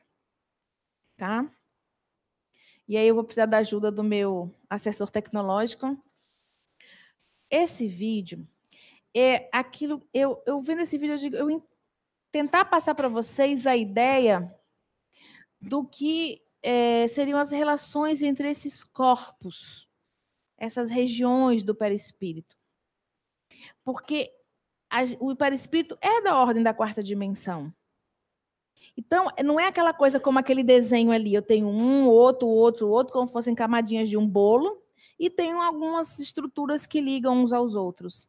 A dinâmica de funcionamento, de intercomunicação do perispírito com o espírito, com o corpo físico, entre as próprias porções do perispírito, seriam mais em cima desse movimento aqui. E se o Roberto quiser passar para a gente, que não está passando ali não, Roberto. Está passando aqui, mas não está passando ali. Sabotagem, tá? Do computador, não é do Roberto, não, porque o Roberto é muito eficiente. Isso é um hipercubo. É uma estrutura da quarta dimensão. Só que a gente está tentando expressar isso de uma forma 3D, mas não é uma estrutura da quarta dimensão. E seria isso, essa ligação, o espírito impressiona o perispírito, que se comunica com outras porções do próprio perispírito, que pode retornar ao espírito, mas também pode se comunicar ao corpo físico. Então, essa dinâmica, ela vai além dessa dimensão que a gente consegue ver. Tá? Seria mais ou menos essa ideia dessa interconexão, como se eles se permeassem, mas na verdade eles se comunicam numa dinâmica que foge a essa realidade em que a gente vive, que é a terceira dimensão. Por isso que eu usei essa estrutura aí, que é da quarta dimensão, é hipercubo o nome dessa figura. Dessa figura não, dessa estrutura, né? Porque não é uma figura, porque ela está na quarta dimensão. E olhando ela, eu fui ficando, além de hipnotizada, porque se você olhar esse negócio muito tempo, você fica hipnotizado. Mas eu comecei a entender que é mais ou menos por aí. Como se eu não tenho uma camadinha depois da outra, mas eu tenho essas porções que se intercomunicam e que têm estruturas, sim, que vão fazer a conexão. Porque como eu trabalho, mesmo sendo perispírito, eu trabalho com regiões mais sutis e menos sutis e de maneira intermediária naquilo tudo, mas que tem uma dinâmica parecida com esse movimento. Tá? Quando eu vi essa figura, eu quis trazer para vocês para passar essa ideia. Eu vou falar só de aura e vou abrir para perguntas, tá? Para a gente ir para o intervalo. Aura. E aí tem várias explicações para aura. As mais místicas, as mais céticas, as mais espiritualistas, as mais de todas as nuances de conhecimento que a gente tem no mundo. Mas eu procurei trazer dentro de literatura espírita, tá? O André Luiz, ele fala de aura, e outros livros espíritas que vão falar de aura. Então, resumidamente, a aura seria o quê? Um halo luminoso, proveniente das emanações de todo ser vivo, ou seja, as plantas, os animais, tudo tem aura, tá? No ser humano, a aura vai demonstrar as condições de saúde, de doença e as condições morais em que se encontra o ser. Então, ela é uma projeção do próprio perispírito, ela projeta a condição moral e de saúde, não só do indivíduo, mas como o perispírito se encontra de uma saúde, de uma condição, tanto na sua constituição, como quanto a condição moral do próprio espírito reverbera naquele espírito. E que pode ser uma condição momentânea, porque a aura, ela não tem a mesma cor e a mesma intensidade e a mesma amplitude o tempo inteiro. Por isso que ela é usada hoje como um método de diagnóstico. A leitura da aura, através da, antigamente chamava foto Kirlian, hoje chama de bioeletrografia, que geralmente tira do polegar ou da mão a foto, e onde você vê a aura, né? Esse halo luminoso. E a partir dali, você pode analisar a condição de saúde e de doença da pessoa, né? O quanto ela está saudável, se tem algum aspecto, alguma doença específica. Então, claro, você tem que fazer um estudo, conhecer, para poder fazer um diagnóstico a partir daquela foto. E não tem nada de místico, as pessoas têm usado isso. Eu conheço casas espíritas, não muitas, mas uma com certeza, que usa a bioeletrografia para ajudar no diagnóstico das pessoas que se tratam com tratamento, inclusive magnético, na própria casa. Tá? É mais um recurso. Não se deixa de utilizar o tato magnético, mas é mais um recurso para fechar um diagnóstico. Então, assim, se eu estou doente, por exemplo, eu estou gripada, se eu estou com dengue, eu faço uma leitura da minha aura, vai ter aspectos que mostram que naquele momento eu tenho algum tipo de desarmonia, que é orgânica, tá? Mas passado aquilo, fizer uma nova leitura da minha aura e vai mostrar que minha aura já tem uma outra cor, uma outra amplitude. Então a aura, ela é muito, ela não é, a cor dela e a amplitude dela não chega a ser constante, ela vai depender muito do nosso aspecto moral, dos nossos pensamentos, da nossa saúde orgânica, da nossa saúde perispiritual. Isso tudo vai repercutir na nossa aura, tá? Que é esse halo luminoso. Ele é uma expressão do perispírito. Ele não é o perispírito, mas ele tem porções, ele expressa a condição do perispírito, mas ele também expressa a condição do corpo físico. Porque a própria célula, ela tem um campo eletromagnético que ela também expressa a vitalidade dela enquanto estrutura orgânica na própria aura. Então, na aura eu posso ver tanto as condições de saúde do corpo material como do corpo espiritual, que é o perispírito. Vai entremear também a matéria orgânica como o próprio perispírito e também vai expressar as condições em que aquele perispírito e que aquele corpo físico se encontram naquele momento. Ok? Então, eles se intercomunicam e vão demonstrar o aspecto um do outro. Mas a aura é como se fosse uma maneira de você entender, de você diagnosticar como é que está aquela saúde integral daquele indivíduo. E que pode ser até fotografado, como existe no caso da bioeletrografia. Tá? Então, a aura, ela interpenetra o corpo físico e irradia-se a partir dele. Então, por isso que as plantas também têm uma aura, porque cada célula daquele ser vivo irradia, gera um campo eletromagnético que se expressa através desse halo. Tá? Então, vamos só para efeitos didáticos, essa imagem aqui. Então, eu poderia, se aqui fosse real, eu poderia ver que tem. Vamos dizer que essa cor aqui indicasse uma desorganização nessa região que é orgânica, que não é perispiritual, mas vamos dizer que também está repercutindo no perispírito porque está mudando aqui a cor de outras, entendeu? Então, quem estuda e quem tem condições de fazer essa análise, vai vendo pelas cores como o que a aura diz,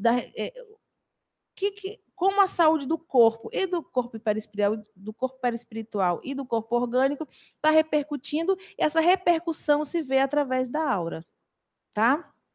Mas não é a aura que a gente vai trabalhar e sentir durante o passe magnético. A gente vai perceber o campo magnético, na verdade a gente vai perceber o perispírito do indivíduo, porque quando eu faço uma relação magnética com o outro, eu interajo o meu perispírito com o perispírito do outro. Quantas regiões eu posso interagir, até onde o meu perispírito interage com o outro, isso vai depender da qualidade da relação magnética ou da frequência com que eu interajo com esse indivíduo, porque quanto mais eu aplico magnetismo naquele indivíduo, melhor a minha relação magnética com ele. Ao ponto de eu até perceber questões emocionais que estão em regiões perispirituais um pouco mais além daquelas que a gente costuma tratar aqui, que está mais ligada ao duplo etérico, ok? Por isso que a relação magnética é importantíssima para o trabalho, para uma boa execução do passe magnético. E essa interação é fundamental para a gente ter um bom diagnóstico e ter precisão na hora do trabalho.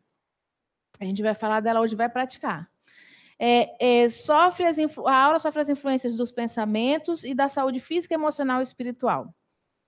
Assinala o estágio evolutivo do ser. Isso tudo eu já falei, por isso que eu estou só lendo, tá?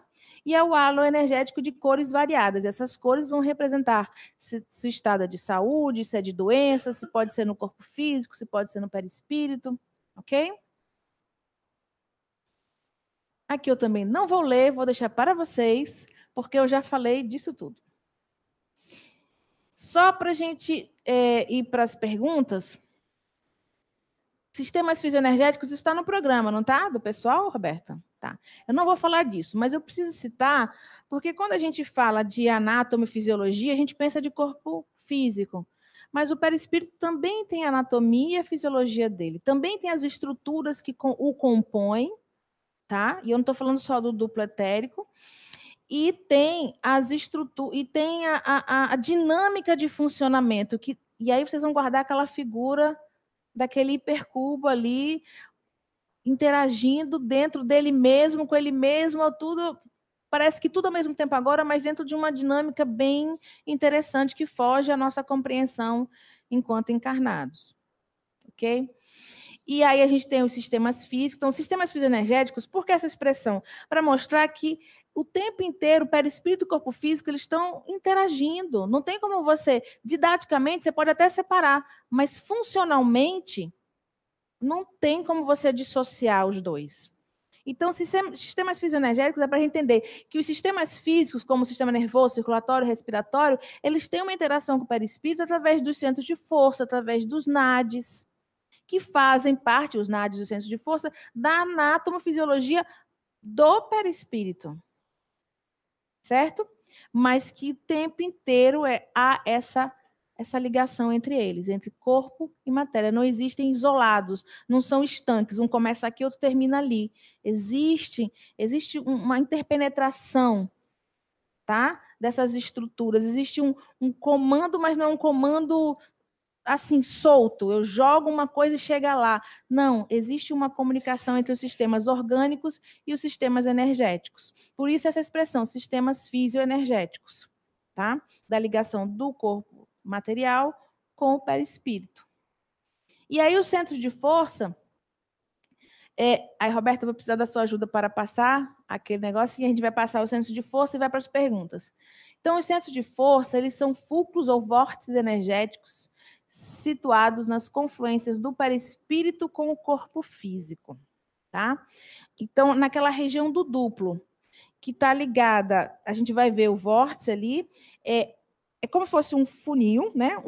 Um redemoinho, um furacãozinho assim, e aí você tem o vórtice e aquela parte mais afunilada do centro de força, isso é da ordem do perispírito, tá, gente?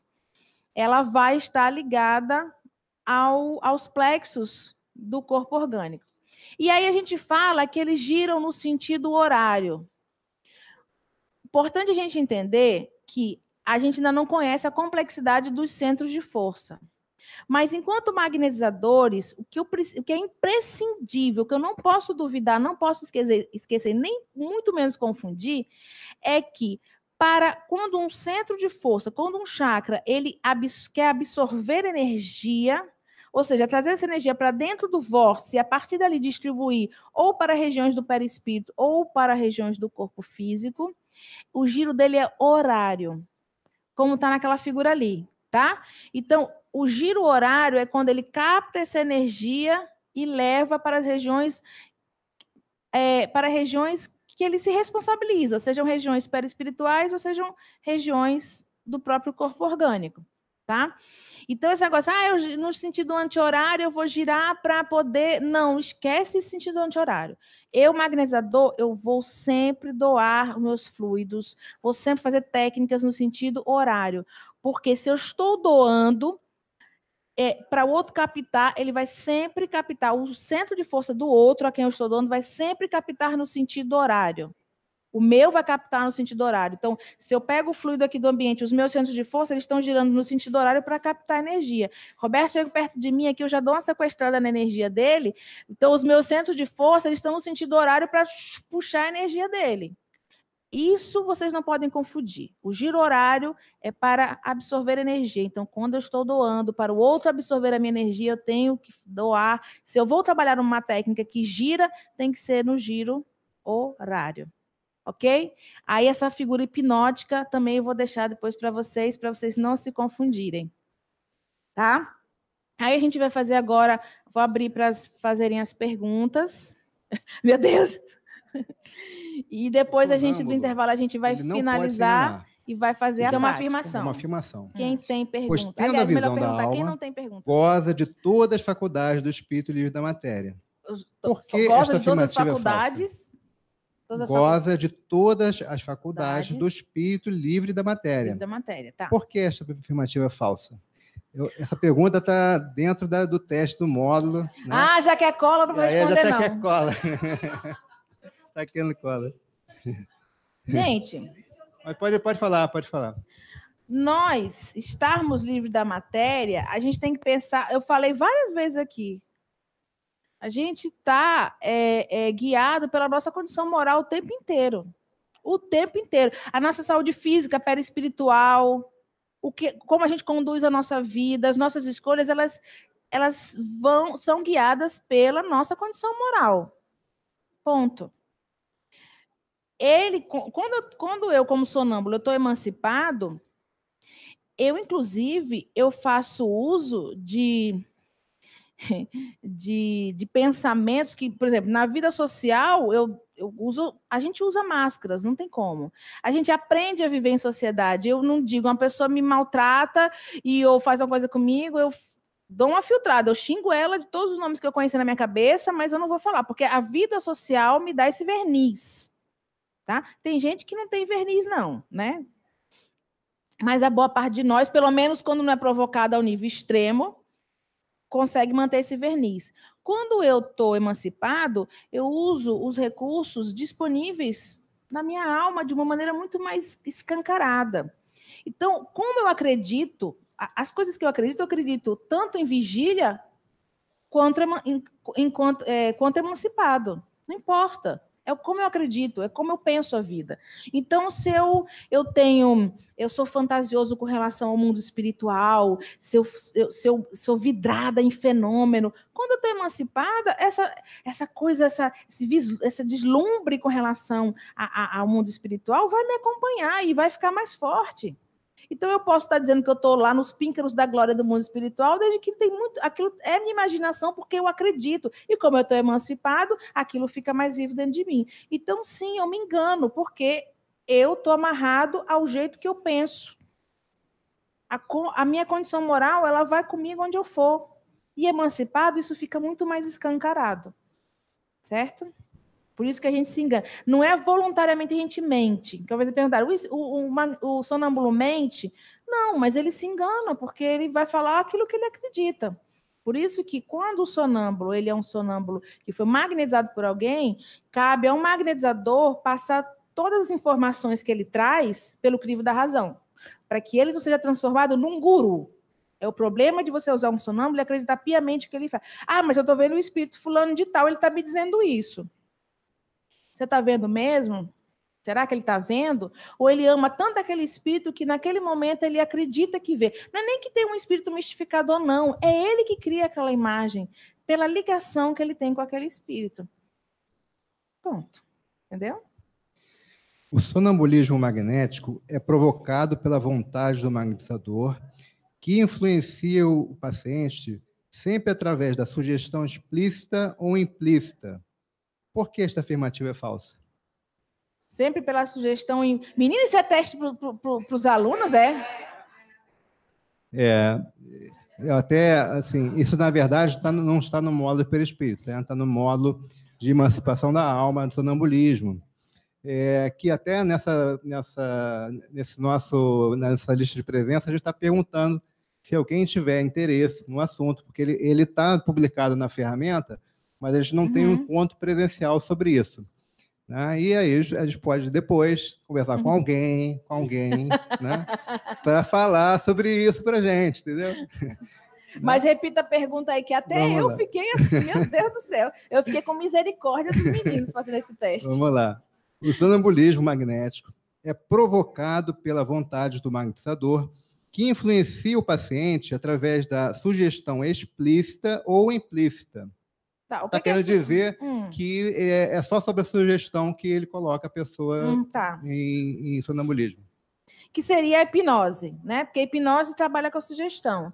E a hipnose, ela é uma filha enganada do magnetismo.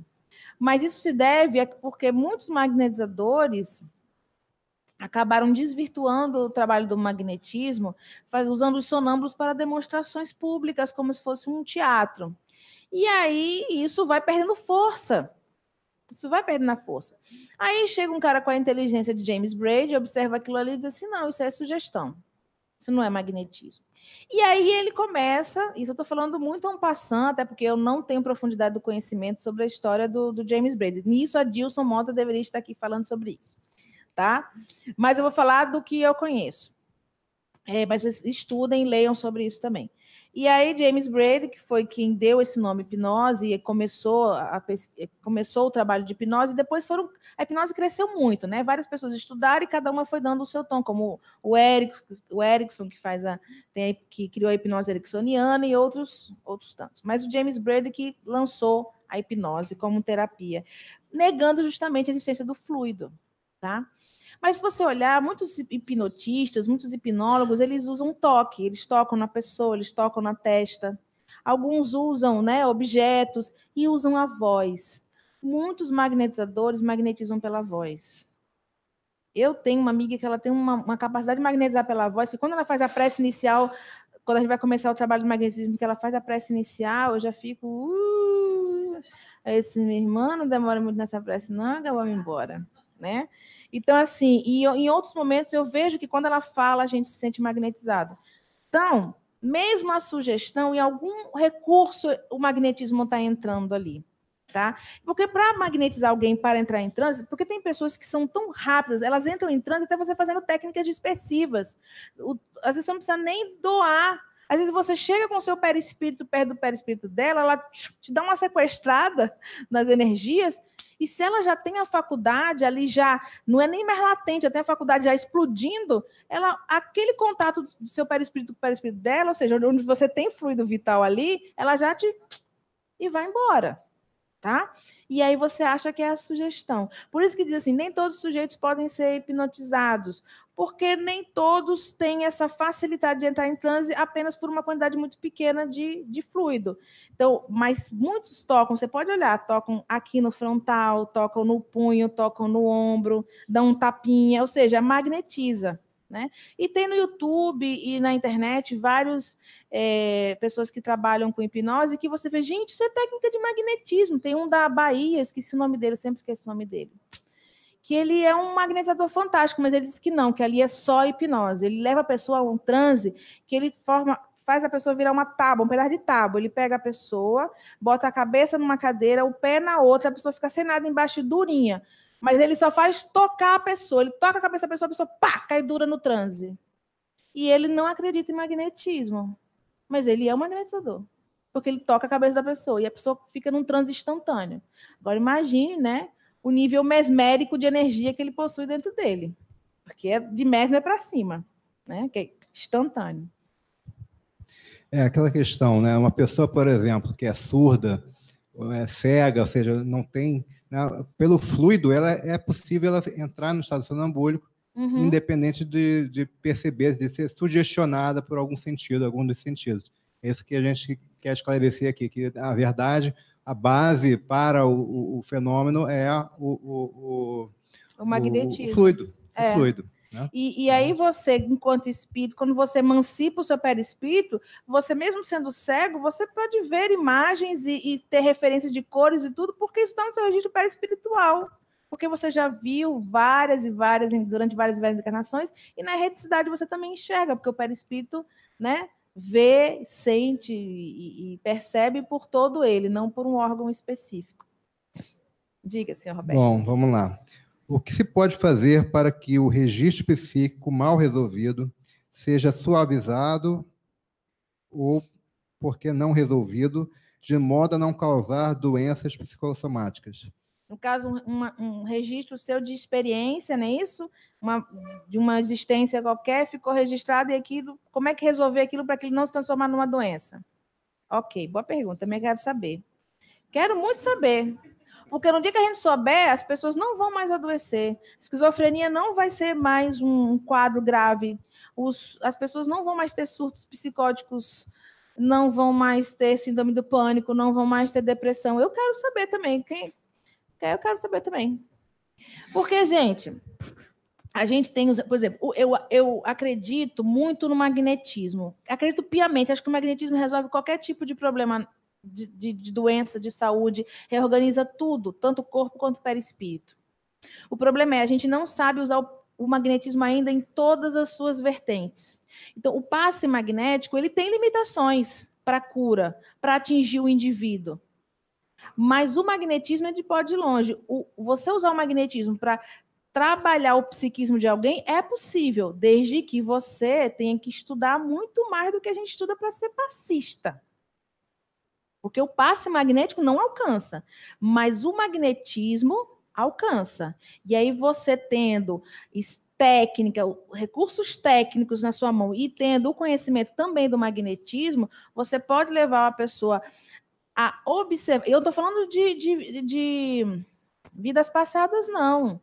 Eu estou falando de ir lá naquela região do perispírito da pessoa, perceber que tem algo ali e tratar, mas não com as técnicas do passe, mas com o magnetismo.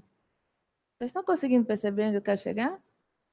Eu estou dizendo isso porque isso tem se tornado muito visível para mim. Às vezes eu estou aplicando o passe magnético, mas quando eu faço a relação magnética com a pessoa e estou fazendo o tato, eu percebo que ligado àquela região ou àquele centro de força, tem uma emoção, tem um registro. Aquilo me vem como uma imagem, ou às vezes me vem como uma emoção muito forte. No início eu achava que podia ser de um outro espírito, podia ser de um desencarnado. Mas aí eu investia na minha leitura perispiritual, e aí eu não uso mão, não uso técnica, nada. Eu estou aqui, eu permito meu perispírito avançar no envolvimento com o perispírito do outro, e aí vejo que não tem um terceiro perispírito. Que aquilo que está vindo dele, do outro perispírito. Não é nem do meu e nem tem um terceiro. Mas isso não uso a técnica do passe, mas eu uso a relação magnética bem estabelecida. Eu amplio o meu perispírito, ou seja, eu uso a minha facilidade de expandir, né, para entrar em conexão com esse outro e ler ele em regiões que estão além do duplo etérico. Isso é novo para mim também. Mas eu já tinha uma ideia de que a gente podia fazer. Isso aí, a gente vai poder fazer com o magnetismo. Talvez não com passe magnético, mas com os recursos que o magnetismo nos dá. E a gente precisa entender melhor sobre o perispírito, porque essa capacidade de ler do perispírito vai me fazer chegar a regiões, e eu com recursos técnicos, que eu não sei aonde a gente vai adquirir, se vai ser na faculdade, não sei. Mas com recursos técnicos para lidar com aquela condição psíquica, e ajudar aquele indivíduo a resolver, sem necessariamente trabalhar a terapia da fala, ser uma terapia de análise, de psicanálise, mas usando único e exclusivamente o magnetismo. Ajudar aquele indivíduo naqueles seus atavismos, ajudar a desfazer aqueles nós. Lá em Aracaju, a gente fazia, eu vim para cá e eles continuaram estudando esquizofrenia. E a gente foi estudar esquizofrenia e a gente tem a reunião de evocação lá em Aracaju. A casa tem a reunião de evocação para estudos. A gente evoca os espíritos orientadores para estudar temas relevantes. E a gente passou um tempo estudando esquizofrenia. Primeiro, eles mandaram a gente estudar a esquizofrenia, porque para a gente poder fazer as perguntas, né? E a gente entender as respostas. Estudamos. Fomos para os livros espíritas, para os não espíritas, para os livros acadêmicos e estudamos. Voltamos para eles. Aí eles mandaram espíritos esquizofrênicos, mas não em estado de perturbação, mas que já estavam num estado onde eles conseguiam entender o quadro psíquico que os acometeu na matéria e fora da matéria, tá? O quadro psíquico, que aqui recebe o diagnóstico de esquizofrenia, mas como espírito é um quadro psíquico, que não necessariamente tem essa nomenclatura. E aí, conversando com eles e perguntando, e eles se manifestando, um deles falou uma coisa muito interessante, que é como se o nosso psiquismo, quando está doente, ele perguntou até para a Dilson, que a Dilson era a pessoa que conversava com os espíritos, através dos médiuns. Então, quando tem um novelo de lã emaranhado, que você precisa desfazer aquele nó, por onde ele começava a puxar? Aí disse assim, por fora, pelo que está mais aparente, para puxar, para desfazer o nó do novelo todo. Ele disse, não, se você puxar por aí, você aperta mais os nós. Você tem que achar onde está a parte de dentro do fio. Se você conseguir puxar dali, você consegue desfazer e não aperta mais os nós. O negócio é onde está esse fio de dentro. Mas quando ele falou isso, ficou claro para mim que existe a possibilidade. Mas como é que a gente vai chegar lá com as mãos materiais? A gente tem que ir em regiões do perispírito e tentar achar. E é usando a nossa capacidade de ler e de perceber do nosso perispírito, para ler o perispírito do outro. E aí usar técnicas do magnetismo que eu ainda não sei, mas que a gente vai saber. Porque as possibilidades estão aí. A gente precisa enxergar e trabalhar. Mesmo que a gente, aqui nessa encarnação, não usufrua desse conhecimento, mas a gente tem que deixar os pastos, as sementes, para quem vier depois conseguir. Porque eu quero muito saber. Eu, sinceramente, me toca muito ver. Eu trabalhei 9 anos com crianças autistas, e crianças autistas têm surtos psicóticos, têm quadros psíquicos graves. A gente também trabalhou com esquizofrenia. Eu, sinceramente, me toca muito, muito um quadro daquele. Mas eu tenho certeza, eu não tenho o menor medo de falar, eu tenho certeza que o magnetismo vai chegar lá. Quando a gente achar aquela pontinha de dentro do novelo e conseguir ajudar esse indivíduo a puxar o seu fio sem apertar os nós. E aí desembaraçar todo esse psiquismo. E esses registros perispirituais se suavizando, eles param de ser doença, eles ficam sendo apenas uma página que contém um registro que você conseguiu virar e seguiu adiante escrevendo sua história. Qual a segunda situação que o fluido vital deve estar condicionado além da vida na matéria? Qual a segunda condição? Qual a segunda situação que o fluido vital deve estar condicionado além da vida na matéria? Segunda situação? Não entendi a pergunta. O duplo, ele está ligado tanto ao perispírito, ele só existe porque tem um duplo e porque tem uma matéria que esse duplo gerencia. Quando uma dessas duas porções entra em colapso, você não tem mais como manter o fluido vital. Então, ele está condicionado à qualidade da matéria, ou seja, a estrutura material, ela tem que ter o mínimo de condição para que a vida se mantenha, você continue encarnado, assim como o próprio duplo etérico. Ele tem que ter a vitalidade necessária, a condição necessária para que esse fluido vital continue ali sendo... Porque ele está ligando o duplo à matéria. Então, quando uma dessas duas porções é prejudicada ou é desgastada pelas condições naturais da vida na matéria, o fluido vital ele se dispersa e volta. Então, são essas duas condições. Não discordo da estrutura didática que ele usou para falar do assunto, mas é reduzir muito a condição do fluido vital, né? Porque, por exemplo, às vezes você tem ainda bastante fluido vital, você sofre um acidente grave. Só que uma das porções a quem o fluido vital se liga diretamente, ele só existe porque tem um duplo etérico, ou seja, uma região do perispírito ligada a uma matéria, quando uma das duas porções é prejudicada profundamente, mesmo que você tenha ainda uma quantidade de fluido vital, ele se dispersa. Ele se dispersa. Quando você tem uma condição como o suicídio, aí não é só o fluido vital que entra. Então, não é uma questão de ter uma bateria que vai se desgastando. Porque, veja só, quer dizer que uma criança que tem horas de vida, ela nasce com uma bateriazinha desse tamanho. Mas eu estou dizendo que eu não discordo da visão didática que ele usou para se expressar, mas é reduzir muito a ligação do fluido vital como mecanismo, como um dos mecanismos que ajudam no nosso processo reencarnatório. Entendeu? Por exemplo, eu sou uma pessoa jovem, eu tenho vitalidade, eu sou um atleta, não sei o que, aí sofro um acidente de avião e desencarno. Quer dizer que eu já estava no nível mínimo do meu fluido vital, porque se eu tivesse no nível mínimo do meu fluido vital e já tivesse na minha programação desencarnar no acidente de avião, como é que eu era um atleta olímpico que tinha competido ontem? Porque para eu competir ontem, eu tenho que ter vitalidade, eu tenho que ter fluido vital. Tá entendendo? O raciocínio, por isso que eu digo, a gente tem que raciocinar.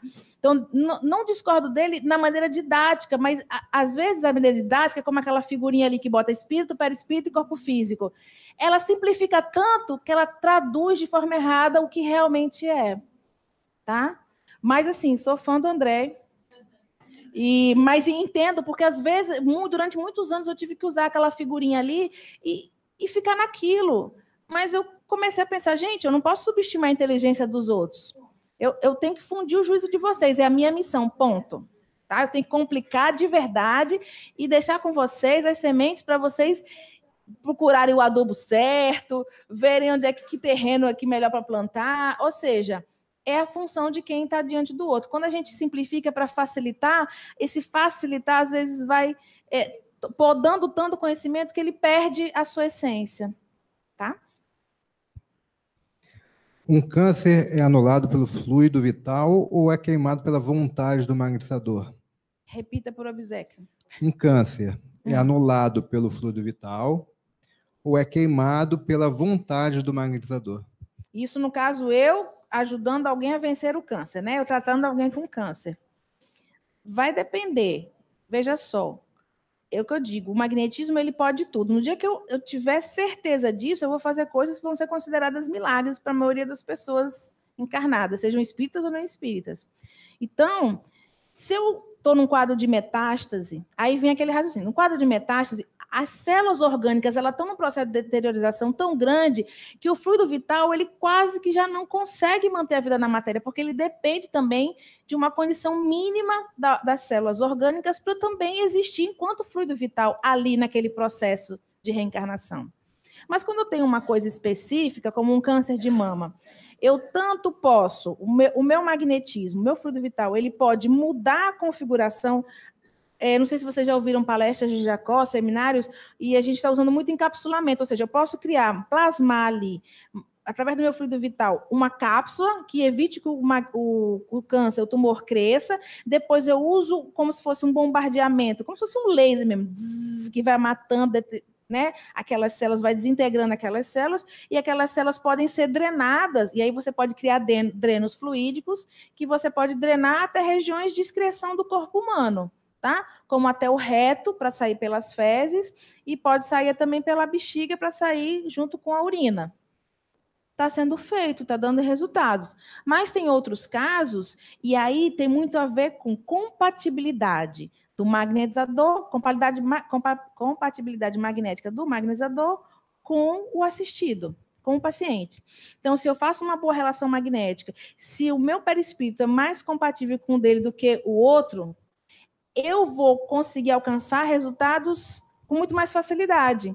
Então, cada relação magnética ela é única. E tem umas que são mais fáceis, tem outras que criam um pouquinho mais de dificuldade, mas sempre com capacidade de vencer. Mas tem relações magnéticas que são tão boas e são tão rápidas que o meu fluido vital funciona rapidamente no outro.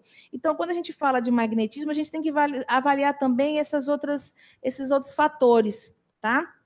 Então, eu posso usar essas técnicas de encapsular e tal, e aí o meu fluido vital vai servir para isso.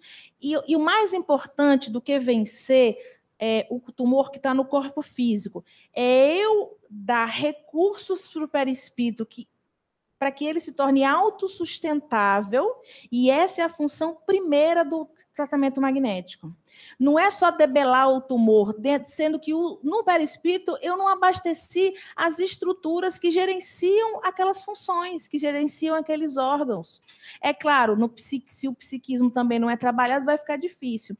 Mas se eu consigo, no perispírito, reorganizar o perispírito, injetar fluido vital, acionar os mecanismos naturais deles de reorganização, é essa a função do magnetizador, porque a partir do momento que eu consigo isso, ele não precisa mais do meu fluido vital para garantir a saúde integral dele. Ele, o próprio perispírito, porque o perispírito ele é autossustentável, ele mesmo se autogerencia e se abastece, também com o abastecimento que vem através da matéria, através da nossa alimentação, mas também através da nossa respiração.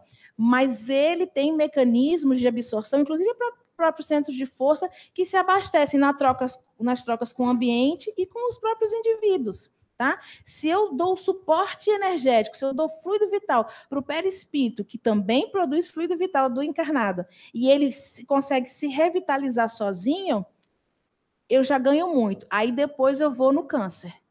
Porque se eu for no câncer e não tratar o perispírito, quando eu me afastar dele, aquela fonte de fluido vital se afastar, mas daqui a pouco, o mais rápido até do que eu imagino, ele vai adoecer. Então, se eu vitalizo o perispírito dele, é aquela coisa, tratar causa e manifestação. Eu trato a causa, que muitas vezes vem do perispírito, e não é sempre, tá, gente? Eu vou falar depois sobre doença. Mas a boa parte vem do perispírito, e trato a consequência que está no corpo. Eu trato a consequência que é grave, mas eu começo pela causa. Se eu banalizar a causa, se eu banalizar a vitalização do perispírito, eu faço no corpo físico, mas o perispírito ainda está desorganizado, daqui a pouco ele vai desorganizar a matéria. Pode até não surgir o mesmo câncer, pode até nem surgir um câncer, mas ele vai se manifestar em algum outro tipo de doença, porque ele ainda não é autossustentável. Ele não se revitaliza, ele não tem o fluido vital, a produção de fluido vital dele não se dá sozinha. Precisa de uma outra fonte externa, que no caso é o magnetizador. Tem perguntas, mas não, né? Então vamos fazer um pequeno intervalo, aí é com o chefe. Busquem aprofundar o conhecimento, porque não tem como a gente, em 4 horas, a gente dar o perispírito, até porque a gente também não conhece tudo sobre o perispírito. Na verdade, a gente conhece muito pouco sobre o perispírito. Digo nós que estamos encarnados, e dentro das obras e todo o conhecimento que a gente tem. Tá?